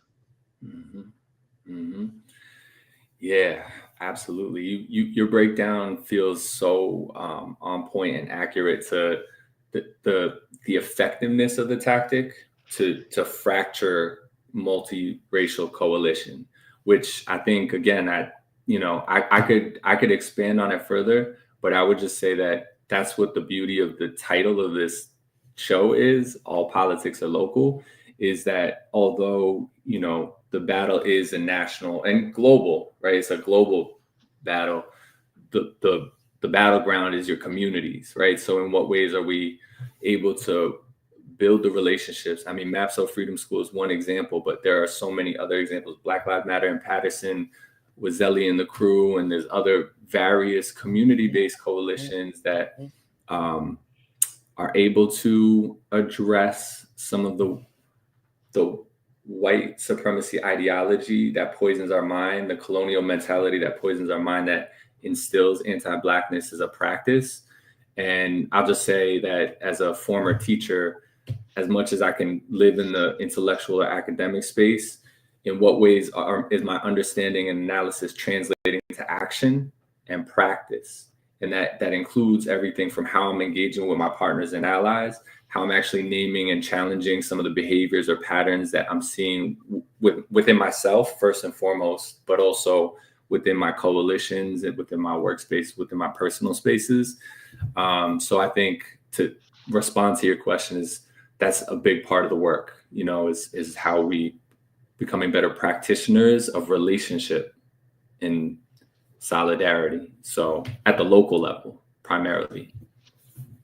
Nice. Yeah, that was a deep question. We're going to transition us to a not so deep question. Actually, it might be deep. Could be deep. It could be deep depending on the situation. But before I ask you that question, thank you so much, Gabe, for taking the time to hang out with us on a Friday night. You could literally be doing anything in the world, like reading The Very Hungry Caterpillar to your baby girl. Because that's definitely where it's at nowadays. Going outside is ghetto. No, thank you. But thank you so much and providing your insight and being very candid. Sometimes, and you clearly are doing the work because you entered this space speaking truth to power and not trying to negate it, not trying to move past it, but you dove right into it. And then even just admitting like, hey, I have my own. We all do. We all have our own self biases. And how do we all? This is not just like a black, white, Hispanic, Asian. This is not. We all possess things and these things. And so how are we? We can't hold other people accountable. We can't hold ourselves accountable. And so thank you for also being vulnerable on All Politics Are Local and Truth to Form. Here on All Politics Are Local, we ask all of our guests, and which you can come back. I already know you're a fan favorite. They're gonna ask you without me. We definitely want you back. We definitely want you back. You without saying Asia, which is great. I'm like, go ahead, call him. Go ahead, call him. But again, true to All Politics Are Local, we ask all our guests these questions. Who is your favorite rap artist, rap group, and/or rap song? The floor is yours. Wow. So I'm not going to overthink it, but On one end, it's going to be Jay-Z for me. Just for many reasons, I could break that down in a whole bunch of different ways. But Jay-Z rocking some serious dreads now. I ain't seen him in a while. Boy, he look like a man now. I'll say that, but I'll also, because you said the song, I'll say one of my most listened to on YouTube like raps is Black Thought's freestyle on Funk Flex. Like that is just a legendary, heavy replay, heavy rewind, must listen to. You're getting all the cool points right now. Like if you just look at these men right now, they're just like giving the nod, like. And if DJ Rhino, like if we was in the studio right now, he'll be playing that like first thing. And so Oh, and you know what, Asia? Wait, I can't not on this show. I have to say Lauryn Hill is probably one of the greatest hip hop artists ever, ever. Let it be known. So let it be known. Jersey. Period. Let Jersey it be known. Hip hop takes. And so thank you again, Gabe. I appreciate you. You'll be back, don't worry. Appreciate y'all. And so have a good night. All politics local family. I appreciate y'all. Thank you so much. And can't wait to see y'all next time. Thanks, Asia. Thanks, team. And thank you. Good set. Absolutely. So let's so right now is when Hakeem is usually on and DJ Rhino is usually on. But right now they are not on because Hakeem is sick. Hopefully we will have on DJ Rhino on shortly. We have someone named Zoe in the background. Not sure who Zoe is. Is that one of your guests? No. All right. So, Izzo, if you're there, let me know because it seems well familiar, but just let me know. And they disappeared. So, okay. That's an accident somewhere in our communication. Okay, that's cool. Yeah. But so we started off this. Okay, so I'm gonna bring Zoe up, and I gotta shout you out on that Billie Holiday you got in the background, beloved. Oh, thank you. And then right next to that is this beautiful couple that just got married. Congratulations. Yes. Thank you. I'm loving that. Oh, I see you. Okay, cool. Hey. What we do? You are on air. I'm gonna put you up because you're helping the background. All right, thank you. Hey, that's the person who does our social media. Who has not done Introduction. it? No introductions. Still in training over here. Oh Lord. Okay, Bye. well, appreciate you. All right. She wasn't ready to Who's come the out. background? Ready. All right, cool. I saw like that name. I know that name. Right, I couldn't put it together. Yeah. Okay, cool. We have expanded our all politics local family, and we have a lot of people who are in the background helping us out. Yeah, So we're trying to get a larger network of people in producing parts and segments and expanding what we do because we think that more important than ever is having these conversations, getting politicians, activists, artists together to have these important conversations. Um, Tonight I learned a lot, and in from the guests that we had, and when we're looking at what's going on now, the having to have these conversations that will lead to various actions in our individual lives, I think is more important now than ever before. With all the misinformation that we have, with people defining who we are and what we do, I think being able to define them, understand them, name them, deal with what it is becomes more important now than ever. Zaid, you talk.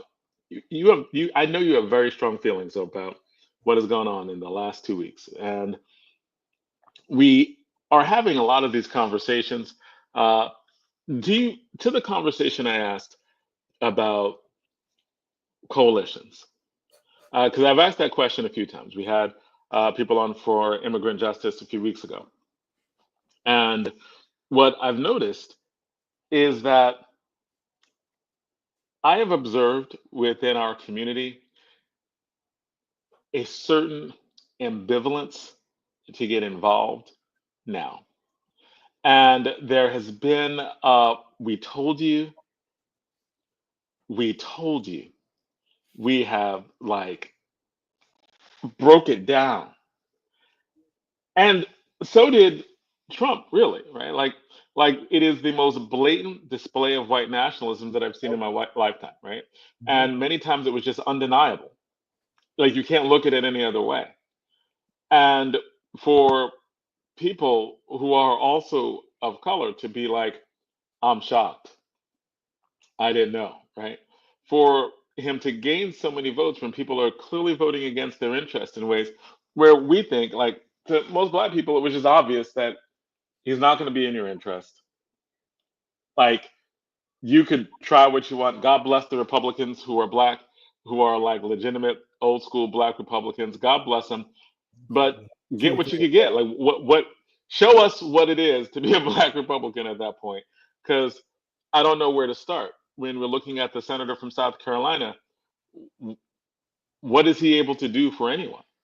I don't know, right? Because he's still a senator. He didn't even get a position. So, and he's like, I love you, Trump. I love you. And he's still a senator, right? Like he's still a senator from South Carolina. He is in charge of raising money for the RNC. So, yeah, congratulations. You get a chance to raise a lot of money for the RNC. Good job, right?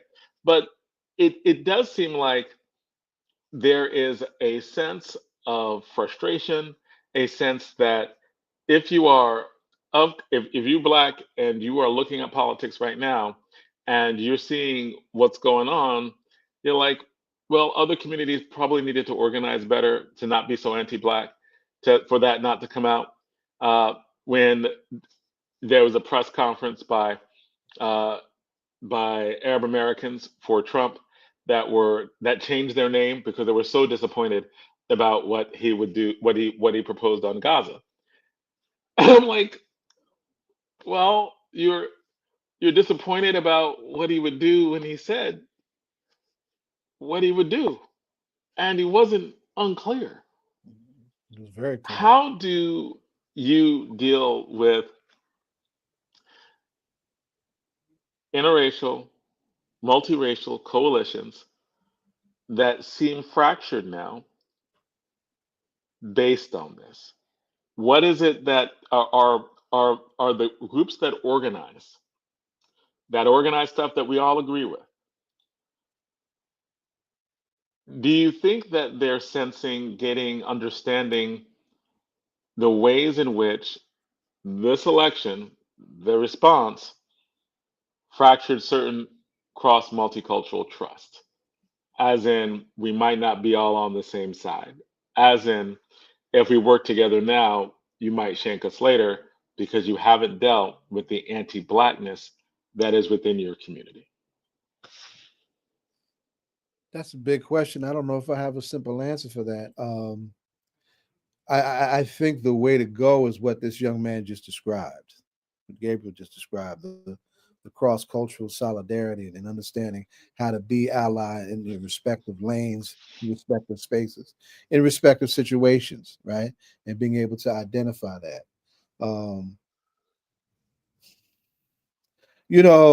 Blackness has always been the elephant in the room, and amongst folks who don't want to deal with blackness, and anti-blackness rather, and you're seeing it play out. You're seeing it play out. I think folks were surprised to see it play out as densely as it played out amongst Latin Americans, because Latin Americans are far more black than they want to admit. Right? Got a whole lot of Africa throughout Latin America. In fact, that's we had a wonderful Spanish teacher a few years ago at my school who introduced me to a fact that I actually did not know. During Black History Month, she made a concerted effort to talk about Blackness in the Latin Americas and made a concerted effort to dedicate a large part of Black History Month to Afro Latinos. And she did that. She did that because she pushed out a little fact that I did not know. Mhm. What percentage of Africans coming over on the Middle Passage came to the United States? Do you know? It's a small number. What number Scholars, would you what number would you think about? Like just argue normally, over the number, but it's a what's the small, number that pops to your head? Like if you didn't know, overwhelming what would it come majority out? went to Brazil, Right. right? Most people when I ask that question to most people, they guess some people say 80% came to the United States. It ain't even close. 70% came to the It United ain't States, even right? close. And right, like the It's actual number 20% of is down, it is 5%. right? And I guess the people It is argue about now, 5%. it's a small number, relatively Right. speaking. It is indeed It a is small like number. not, that means 95% of all Africans coming over on the Middle Passage came to the Caribbean, Central America, South America, right? There are Some actually of those more places wound up Africans, being majority Black.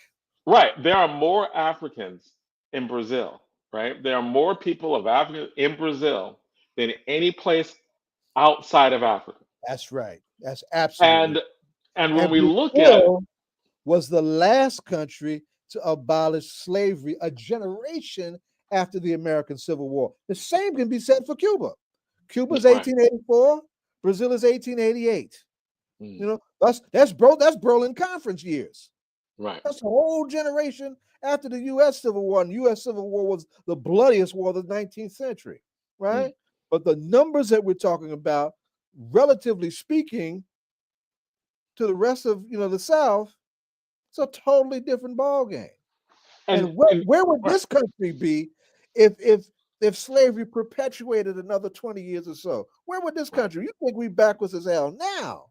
right, And there was a real, that's why that war was so important, because it wasn't just about holding on to slavery in the South, it was about the Southern expansion of slavery further south. mm, They wanted to expand slavery into Mexico, into Central America further. This would have been a very, so when you hear Trump talk this, oh, Canada should be the 51st state, that's because Canada's majority white.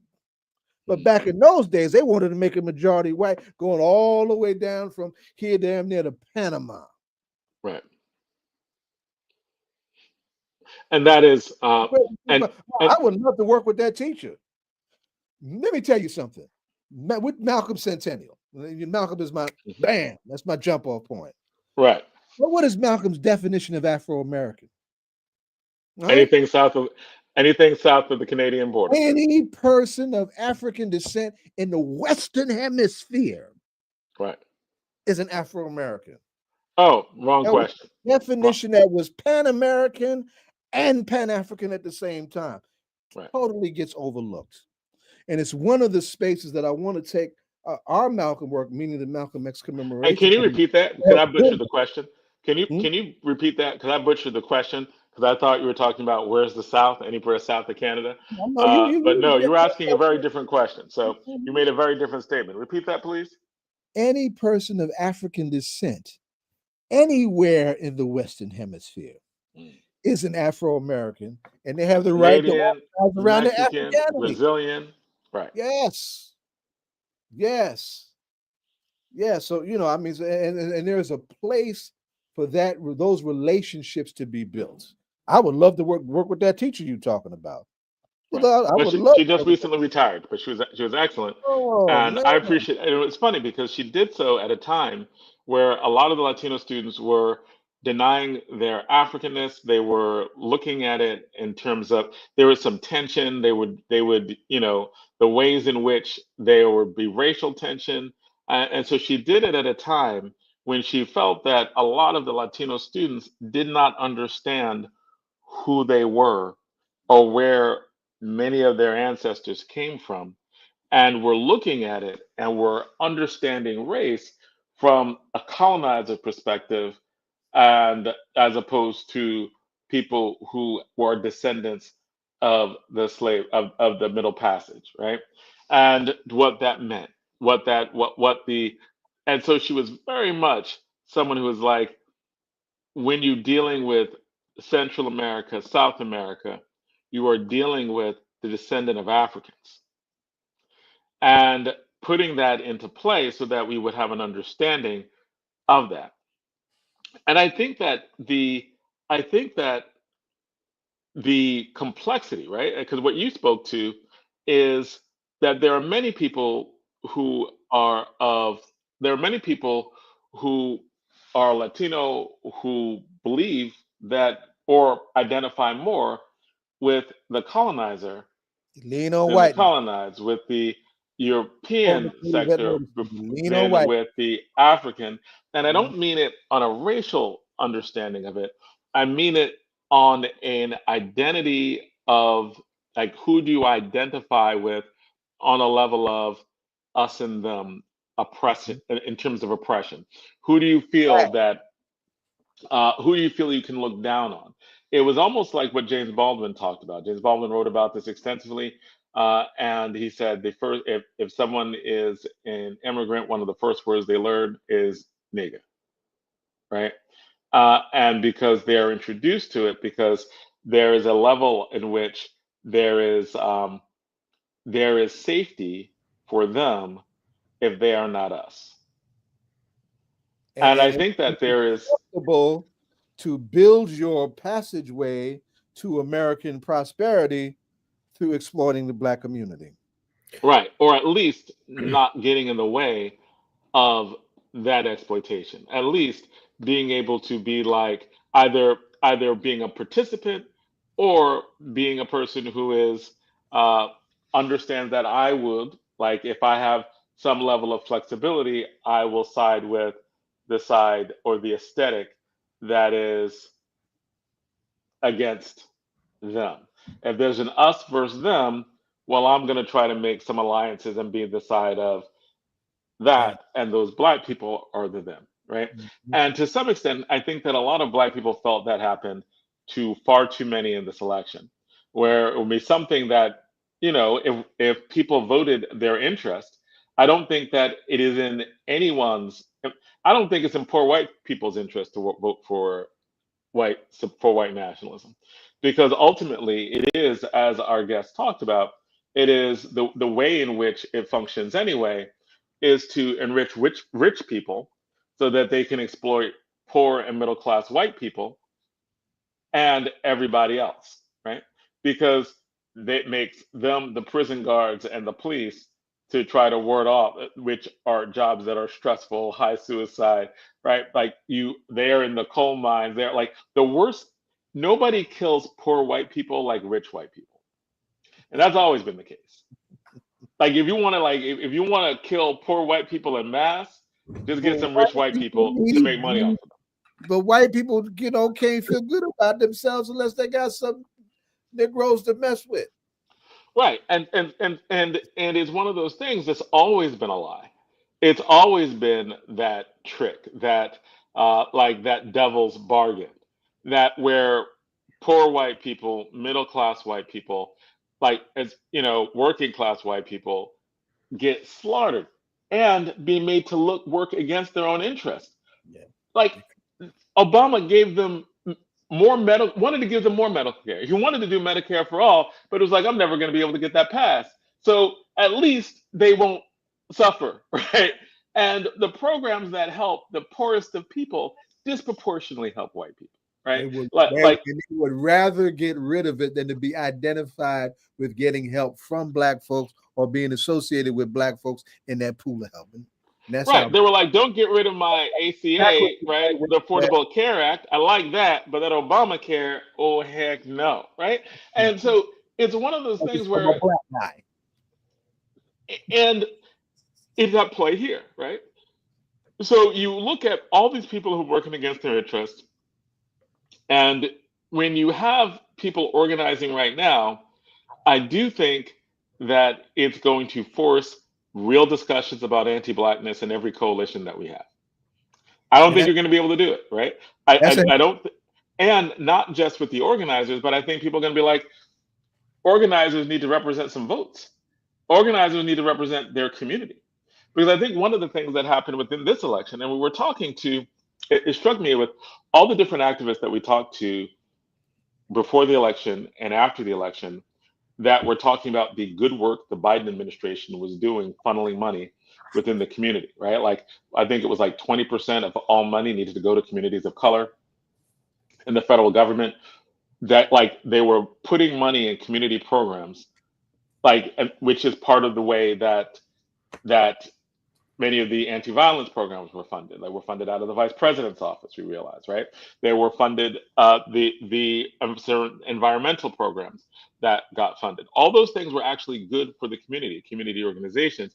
They didn't translate into votes or excitement or people understanding that the activist understanding that they really needed to connect to the voting public so that the voting public would know and understand what was going on, what was at stake, why their interests were fully being vested there.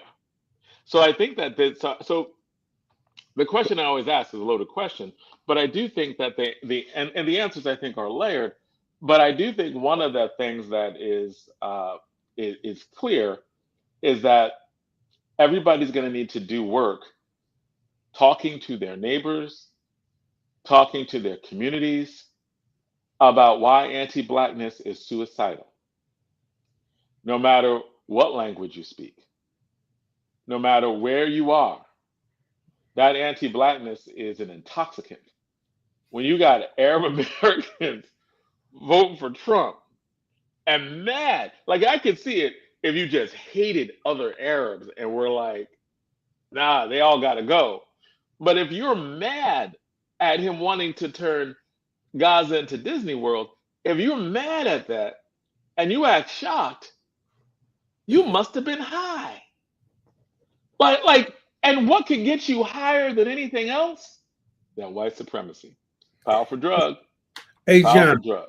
John, let me ask you a question. So actually, he wanted to turn it into the French Riviera, but let me ask you. Right. Let me ask you a question. So, two questions. One is you were saying people organizing where? I don't see anybody organizing. Who's organizing?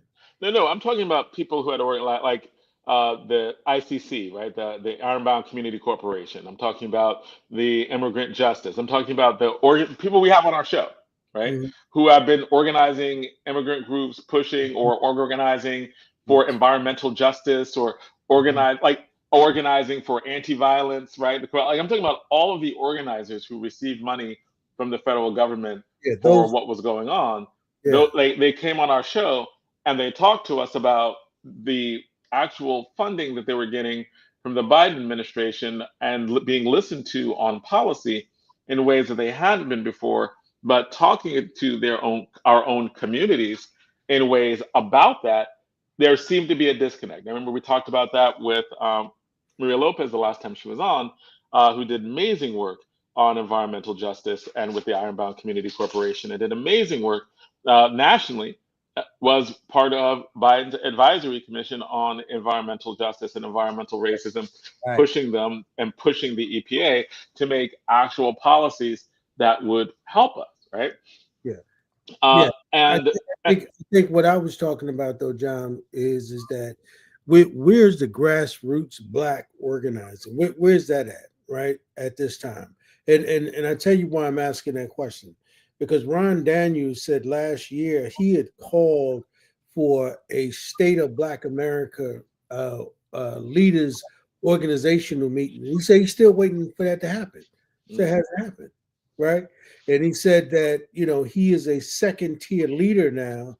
And he said that he's wondering, where are the first tier leaders? He said that the last time we had a State of Black America, it was done by Tavis Smiley, right? With Farrakhan and all of the Black leaders. He said we need a State of Black America leader conference now more than ever, right? Today. But he said, where's that happening at? He said he called for it. He said he hasn't heard anybody call for that. He said that you can't even consider what Sharpton does every year, April, to consider to be anything close to a state of Black America or Black leaders, because the conversation is based around partnering with democratic policies that usually are lined up with the broader America, where he says that all tides lift all boats. No, because Right. Black people have peculiar needs that are different from everybody else in this country, and we are not having those needs answered. And even now under Trump, right? Those particular programs, when you talk about the social programs that Elon Musk is talking about or threatening to blow up in order to make better, the majority of our people are on those programs. And if it was not for health, if it was not for Medicaid, our folks who are in nursing homes wouldn't be able to pay for nursing home because they don't have millions of dollars saved up, right? So if he gets rid of Medicaid, are those grandparents going to be able to go live with their adult children?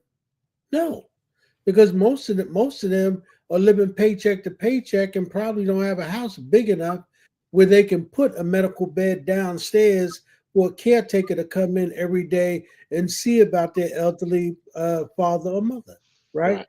So, but that's the question I'm asking. Where is Black leadership organization organizing happening? Where's it happening at? Right.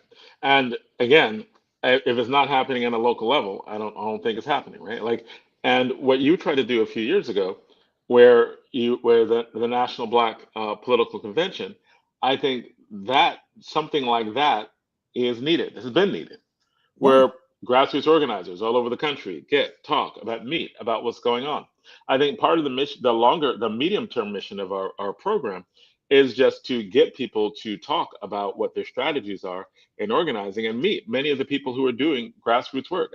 I think Zaid probably could speak to that better, because there are people all over the country who are doing work. There are people all over the country but you never hear about them. They're not networked nationally. Right. But many of them we've Yeah, had on our show, and we were going to have hopefully more. But Zaid just alluded to before you jumped back on the Black United Front, right? And Professor Smalls talks about this all the time. Even when he comes here, he says, the reason he wanted us to stop talking about a Black and brown conversation, because he said every time you have that conversation, brown go first, and Black go last. Right. And that is because we have not dealt with that. That goes back around to your original point, Jonathan. Anti-Blackness, right? Mhm. If you're not dealing with anti-Blackness, it's going to be anything but. And one thing that I've also peeped, 2016, brown communities, right, and Black communities seemed like there was more unity because brown communities were getting attacked. Right. But when they weren't getting attacked, then there seemed to be a lot more of, things are good. We don't necessarily need to have these coalitions, whatever, right? And it is because, and again, I just think that if other communities aren't dealing with anti-Blackness first, it's going to be more and more difficult to call on any type of Black organization to actually help or aid or do any of that stuff. I think as a community, our aesthetic is anti-white supremacy. I think that, yes, there's some of us who are like, yes, we're going to vote for Trump. And there are a lot of, people who they hate trans, or they vote for Trump, right? Or they're religious conservatives, and they're like, oh, because Trump will save the babies, and they voted for Trump, right? But again, not enough, right? There were overwhelmingly, we were just like, can't do the white supremacy. Can't look past it. Oh, it's too bad. Nope, can't do it. Can't do it, Trump. Somebody else, maybe Trump. Nah, can't do it, right? Because of the blunt way that they were actually acting. Other communities don't have that. Don't have that hesitation. They see white supremacy, they go, yeah, there's white supremacy, but yeah, there's anti-Blackness, but yeah, white nationalism, but I I think that I think that black people are moving to the point where it's like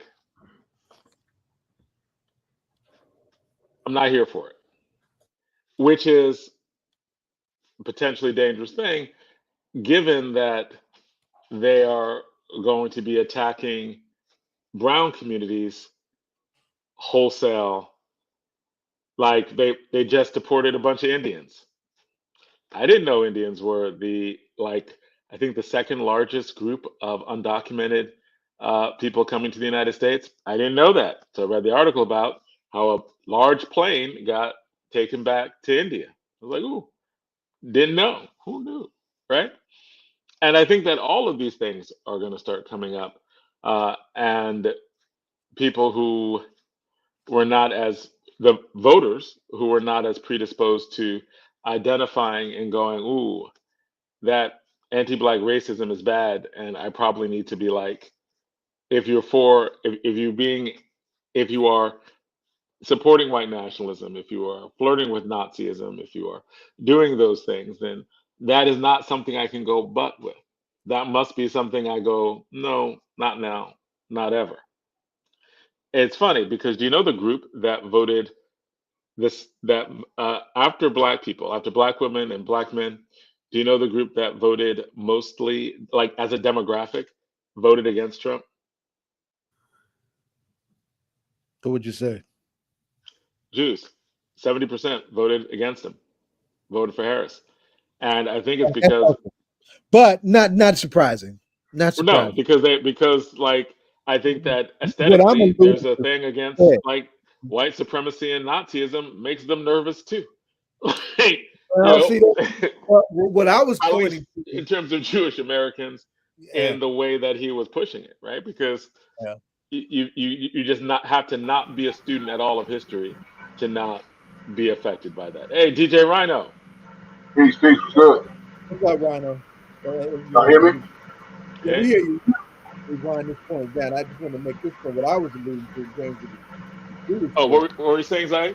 is that there is a growing divide within the Jewish community Yes, over over Gaza. yes, and The Netanyahu. Right, confusion, the intergenerational confusion of Jews who are not Zionists. right, There was a healthy expression of what we're looking at, and then of Jews who did not support either one of them. right. Right. So I hope that divide grows because that divide is going to be crucial to saving a whole lot of lives. Right. But I got folks from we had what's my girl? She's 75 now, out in the street with all these kids.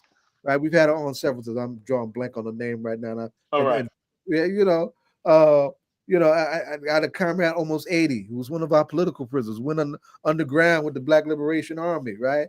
Doing sit-ins, getting arrested in one of the Grand Central Station, imposing this bombing and whatnot.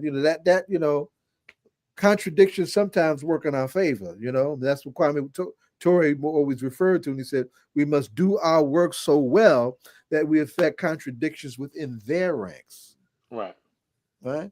So that's what I was referring to when you started talking about how the Jewish vote went. I wanted to be clear about that, and at the same time, by virtue of the Biden administration paying for all of that bombing, the Jews, many Jews who are liberal and Zionists, were quite comfortable with that. Right. Rhino has come. Hey. Right, Rhino, right. What's been happening, Black man? What's going on, G? What's happening in the land of hip hop? You're muted, Rhino. Just celebrating a couple of birthdays. I want to say happy born to this man right here, Jay Dilla, JD. Today's his born day. And it's actually also, today is also the anniversary of the release of this particular album that's on my shirt, the Donuts album. It was a huge, huge classic by Jay Dilla, released in 2006 on this day, February 7th. So happy born day, rest in peace, Jay That's Dilla, over Yancey. 20 years. Wow. Yeah, man. Yeah.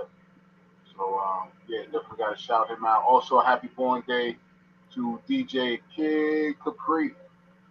This is his born day also today. How old is Kid now? How old is Kid, man? That I gotta research that. He's got a couple of years over me. He's got a. You hip hoppers are just starting to get old, fella. Yeah, man. Yeah, yeah.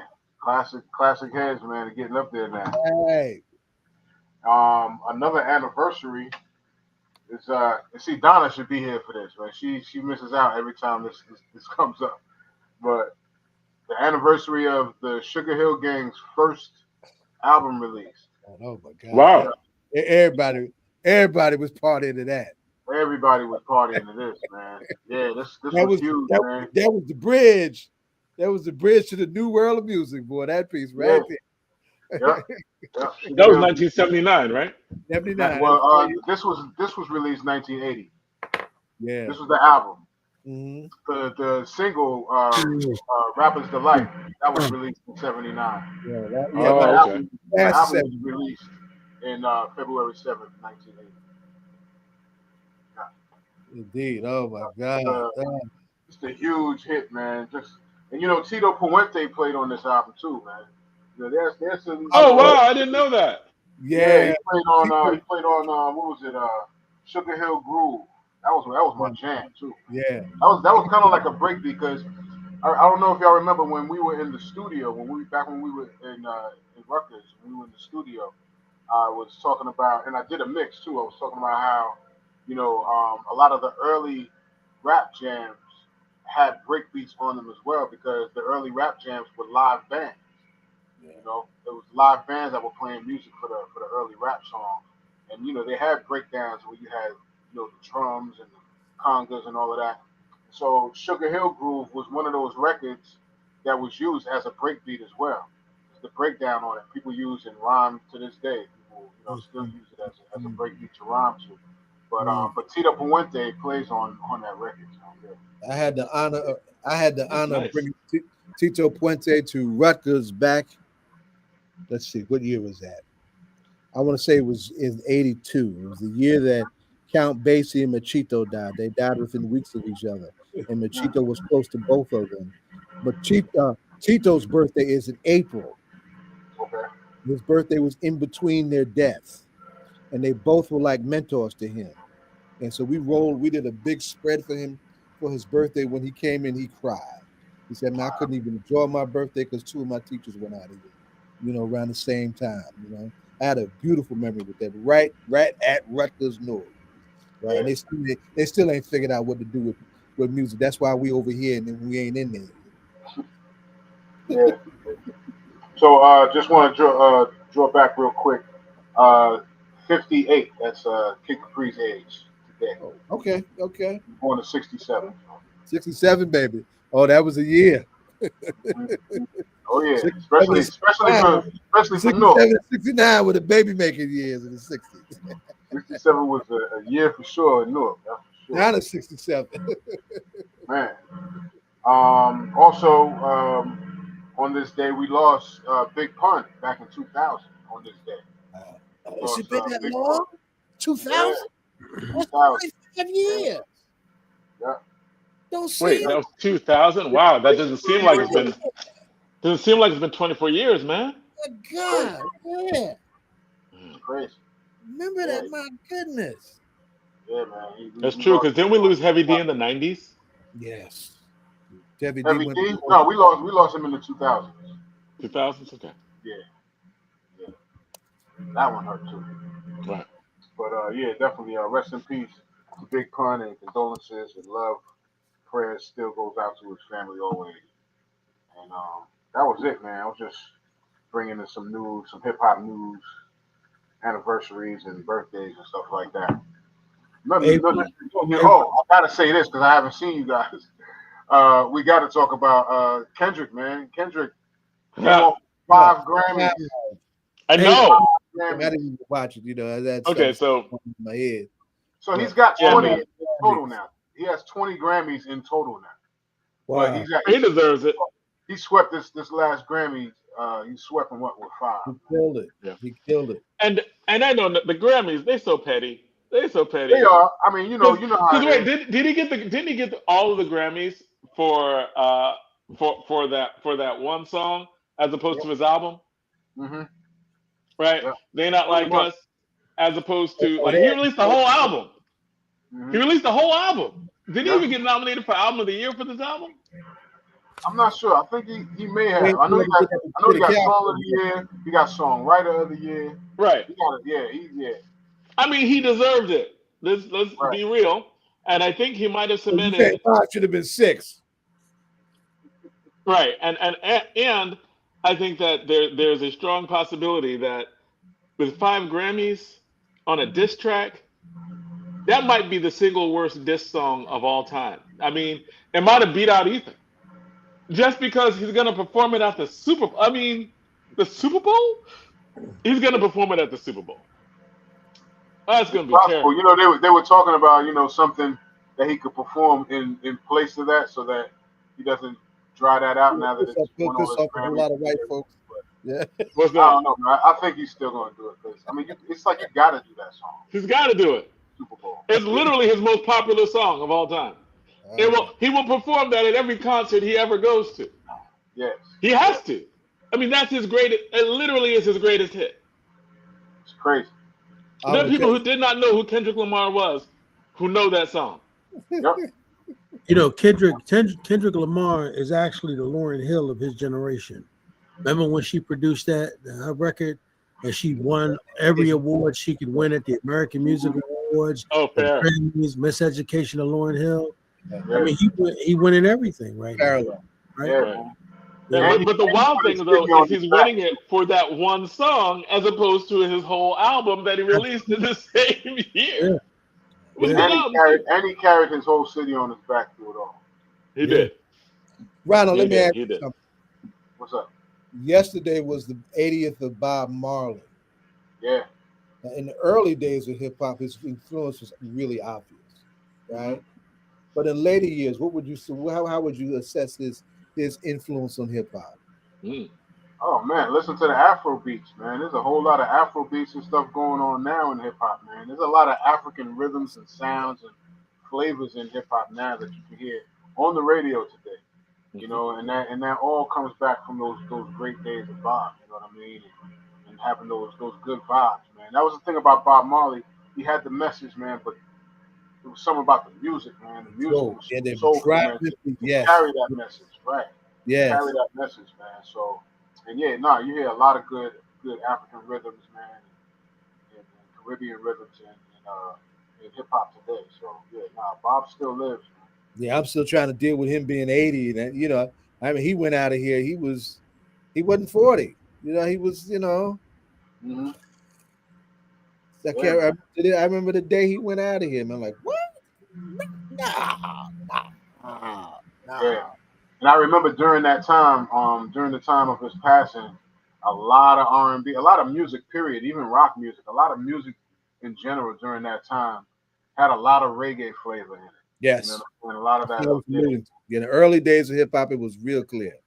Yeah, you can hear it. You can hear it in R&B. Back then, you could hear it in the R&B stuff. You can hear it in some of the rock, some of the punk.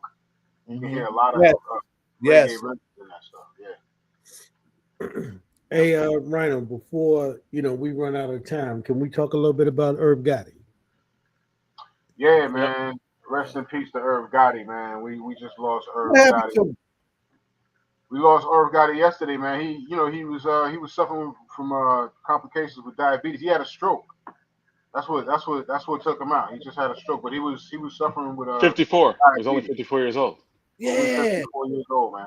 Babyface. Yeah. Irv Gotti is the one who. Irv Gotti helped bring in Jay-Z, DMX. So many people, man. Ja Rule. The whole Murder Inc. clique.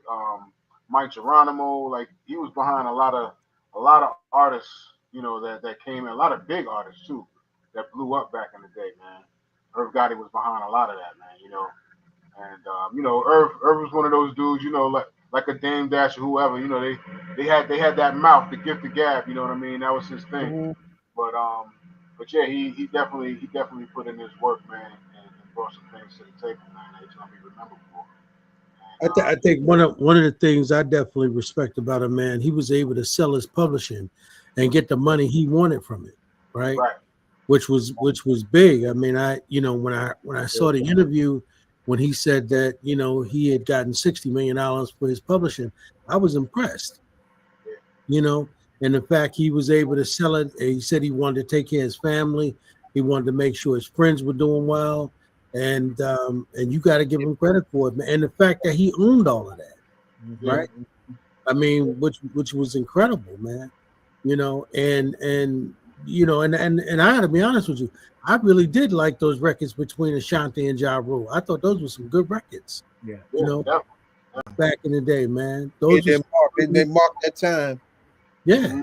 I mean, you had Bad Boy, that was dropping big hits back then, but you can't knock Herb. I mean, because I'm telling you, man, when he would drop them R&B hip hop songs, they'd be banging, man.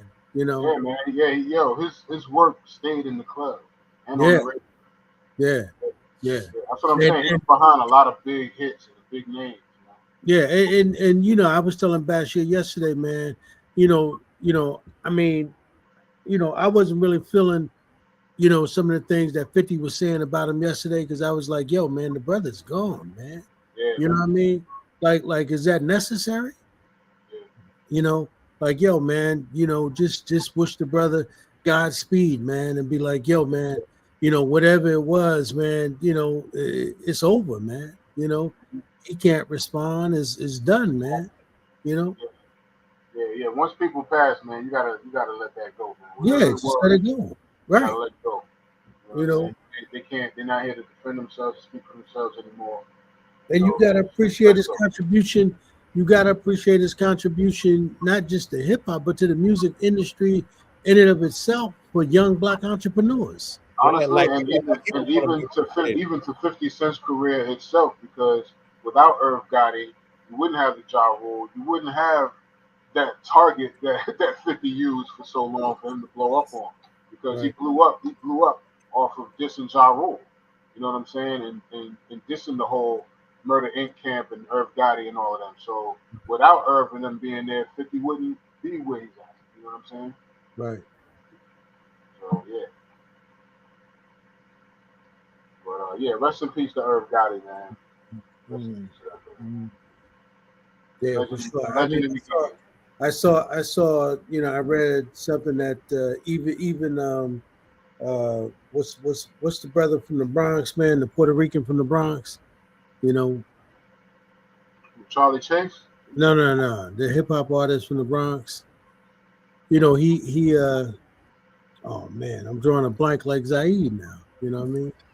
Yeah, ain't been a good day for me. Yeah. Fat Joe, yeah.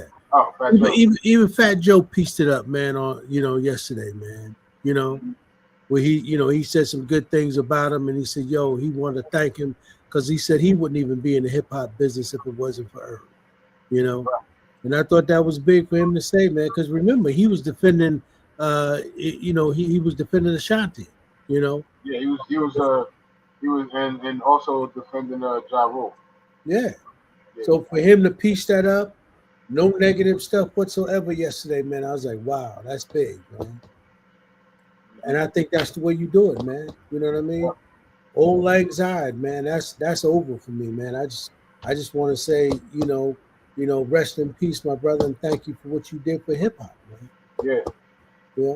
I think that's why so many people got mad at Flex when Flex was going at Tupac after Tupac had passed for so long. Yeah. It was just one of those things. It was like, come on, man, you're not here. So let it go. Yeah, this is business, man. This ain't personal. You know what I'm saying? Cats making disc records, they making money, man. You know what I mean? And 50 got into the game by dissing rappers, right? That's how he came in the game. Yeah. You know what I mean? And you've been successful to be able to parlay that into television programs and movies. God bless you, man. Yeah. But see it for what it's worth. Exactly. Because think about Roxanne Shante, because Shante came in the game dissing a whole lot of folks. You know what I mean? She But came look where in she late. is now. Look where she Yeah, is now. And she's not out there dissing anybody. She's showing yeah, love, and she's yeah, receiving so much love too. You yeah. know, a About big time. shout out. We'll see Yeah, that. yeah, big shout out again to Roxanne Shante for all her flowers that she's getting, man. Yeah. She just got that Grammy Lifetime Achievement Award. That's another one. You know, another Grammy that was received, and yeah, big up. Oh, also speaking of Grammys, big ups to Doechii. Doechii got her Grammy too, man, for her album, and she really deserved Well it. deserved. Well Yeah, deserved. That album well was great. deserved. Yeah, well deserved. She had a great album. She's got a great personality. She's got a great head on her shoulders. I watched a bunch of her interviews. I've seen a few of her shows online, and she's got what it She's takes. good. Yeah, Like she's really good. she's fun. Yeah, She's fun. She's different. She's a lyricist. yeah, She's a creative writer who's funny and thoughtful, right? yeah, Like, oh man, like she's refreshing, right? Like I like her a lot. Like her a yeah. lot. Most definitely. Most definitely. Yep. Yeah. So it seems like we're reaching the end of this time as well. So any announcements? Any last minute shout outs? I'll start with one shout Oh, out. oh. Shout out, happy birthday to my new mother-in-law. Yep, yep. Happy So birthday. Perfect. happy birthday to Mama Watkins, Yeah. who's turning a wonderful age today. Congratulations, and thank you for raising such an amazing daughter. Right, like that, just did a Right wonderful on. job raising the most amazing woman. I mean, that was some parenting that I just appreciate. All the things that you taught her to make her grow up to the wonderful, amazing, lovely, beautiful woman that she is. So thank you so much, Mama Watkins, and happy birthday. Happy birthday. Birthday. Yes, man. Yes, yes. Hey, Brownie, what y'all got? That's it for So me. I'm you got good. other announcements? Any other announcements? I'm Yeah, I good. got tomorrow I am going to be in Rowan University for an art exhibit on the Black Panther Party, celebrating the artists of the Black Panther Party, including the great Emory Douglas, the Minister of Culture. So I can't. It's a long ride. It's going to take me a bit to get in and out of there on public transportation. But it's a long ride. But I've been dying to connect with the great Emory Douglas. I was the Minister of Culture for the New Black Panther Party. He was the Minister of Culture. I've been in his shadows for a long time, and looking forward to finally connecting with him. The 21st is the 60th anniversary of the assassination of Malcolm X. I'm going to be in the streets of Harlem with my comrades at the December 12th movement. We're going to do something at the Hotel Teresa, the old Hotel Teresa, where Malcolm met Fidel at the top of the 1960s to show some solidarity with Cuba. And that evening, I'll be with the Ilyasah Shabazz at the Shabazz Center, lifting up an incredible father. And that Sunday, Revolutionary Fourth Sunday is coming for us. Zach Kondo gave us the best book on the assassination. We'll be talking about the lessons of the assassination, 3 o'clock, live on YouTube and Facebook. Malcolm X commemoration committee. So we got some stuff coming up. Yeah. Oh, next Sunday, Felipe, we talking about that Afro Latin conversation. Felipe Luciano is coming to Newark. We were supposed to do him a couple months ago. He got sick. He's coming to the bookstore on Sunday, February 16th at 12 o'clock, Oh, lifting nice. up his narrative. Yes, finally going to get him back in town to lift up his narrative. So, yeah. Mother-in-law getting some love. Kim just gave your mother-in-law some love, Jonathan, in the chat. Oh, thank you. Yeah, so lots going on. 100%. Yes. All right, so Let's I take it think on. I guess that is it, and thank you, Kimberly, thank you, Ms. Riley, Mrs. Riley, thank you. All right, so I think that's it. All right, and thank you all Shout our out to guests. we had some great guests. Shout out to Yes, Deputy Eure. I'm proud of my daughter. So, full transparency. Shout out to Gabriel Tanglao, sharp young man, right? Great share with absolutely. Keesha, right? and of course the return of DJ Rhino. Yes, Right. sir. And thank you, Agent Norton, for getting them for us. Very much Yes. appreciated. Very much appreciated. Rhino, All right. are you back on Twitch yet? Not tomorrow. Actually though, my boys are doing a Jay Dilla tribute tomorrow, starting at 1 p.m. You can check twitch.tv/Max Jerome NJ for New Jersey. That's my brother Max Jerome. If you lock in with him around 1 p.m. tomorrow, they're gonna just do a raid train. It's gonna go from Max Jerome to my man DJ R Train to my man DJ Rich, and it's gonna go through. It's gonna be Jay Dilla all day. Okay. All right. Well, thank you. All right. And we are getting ready to sign out, but thank you so much for our guests, our show. Be good, be safe, and we will see you next week. Peace. Don't stop.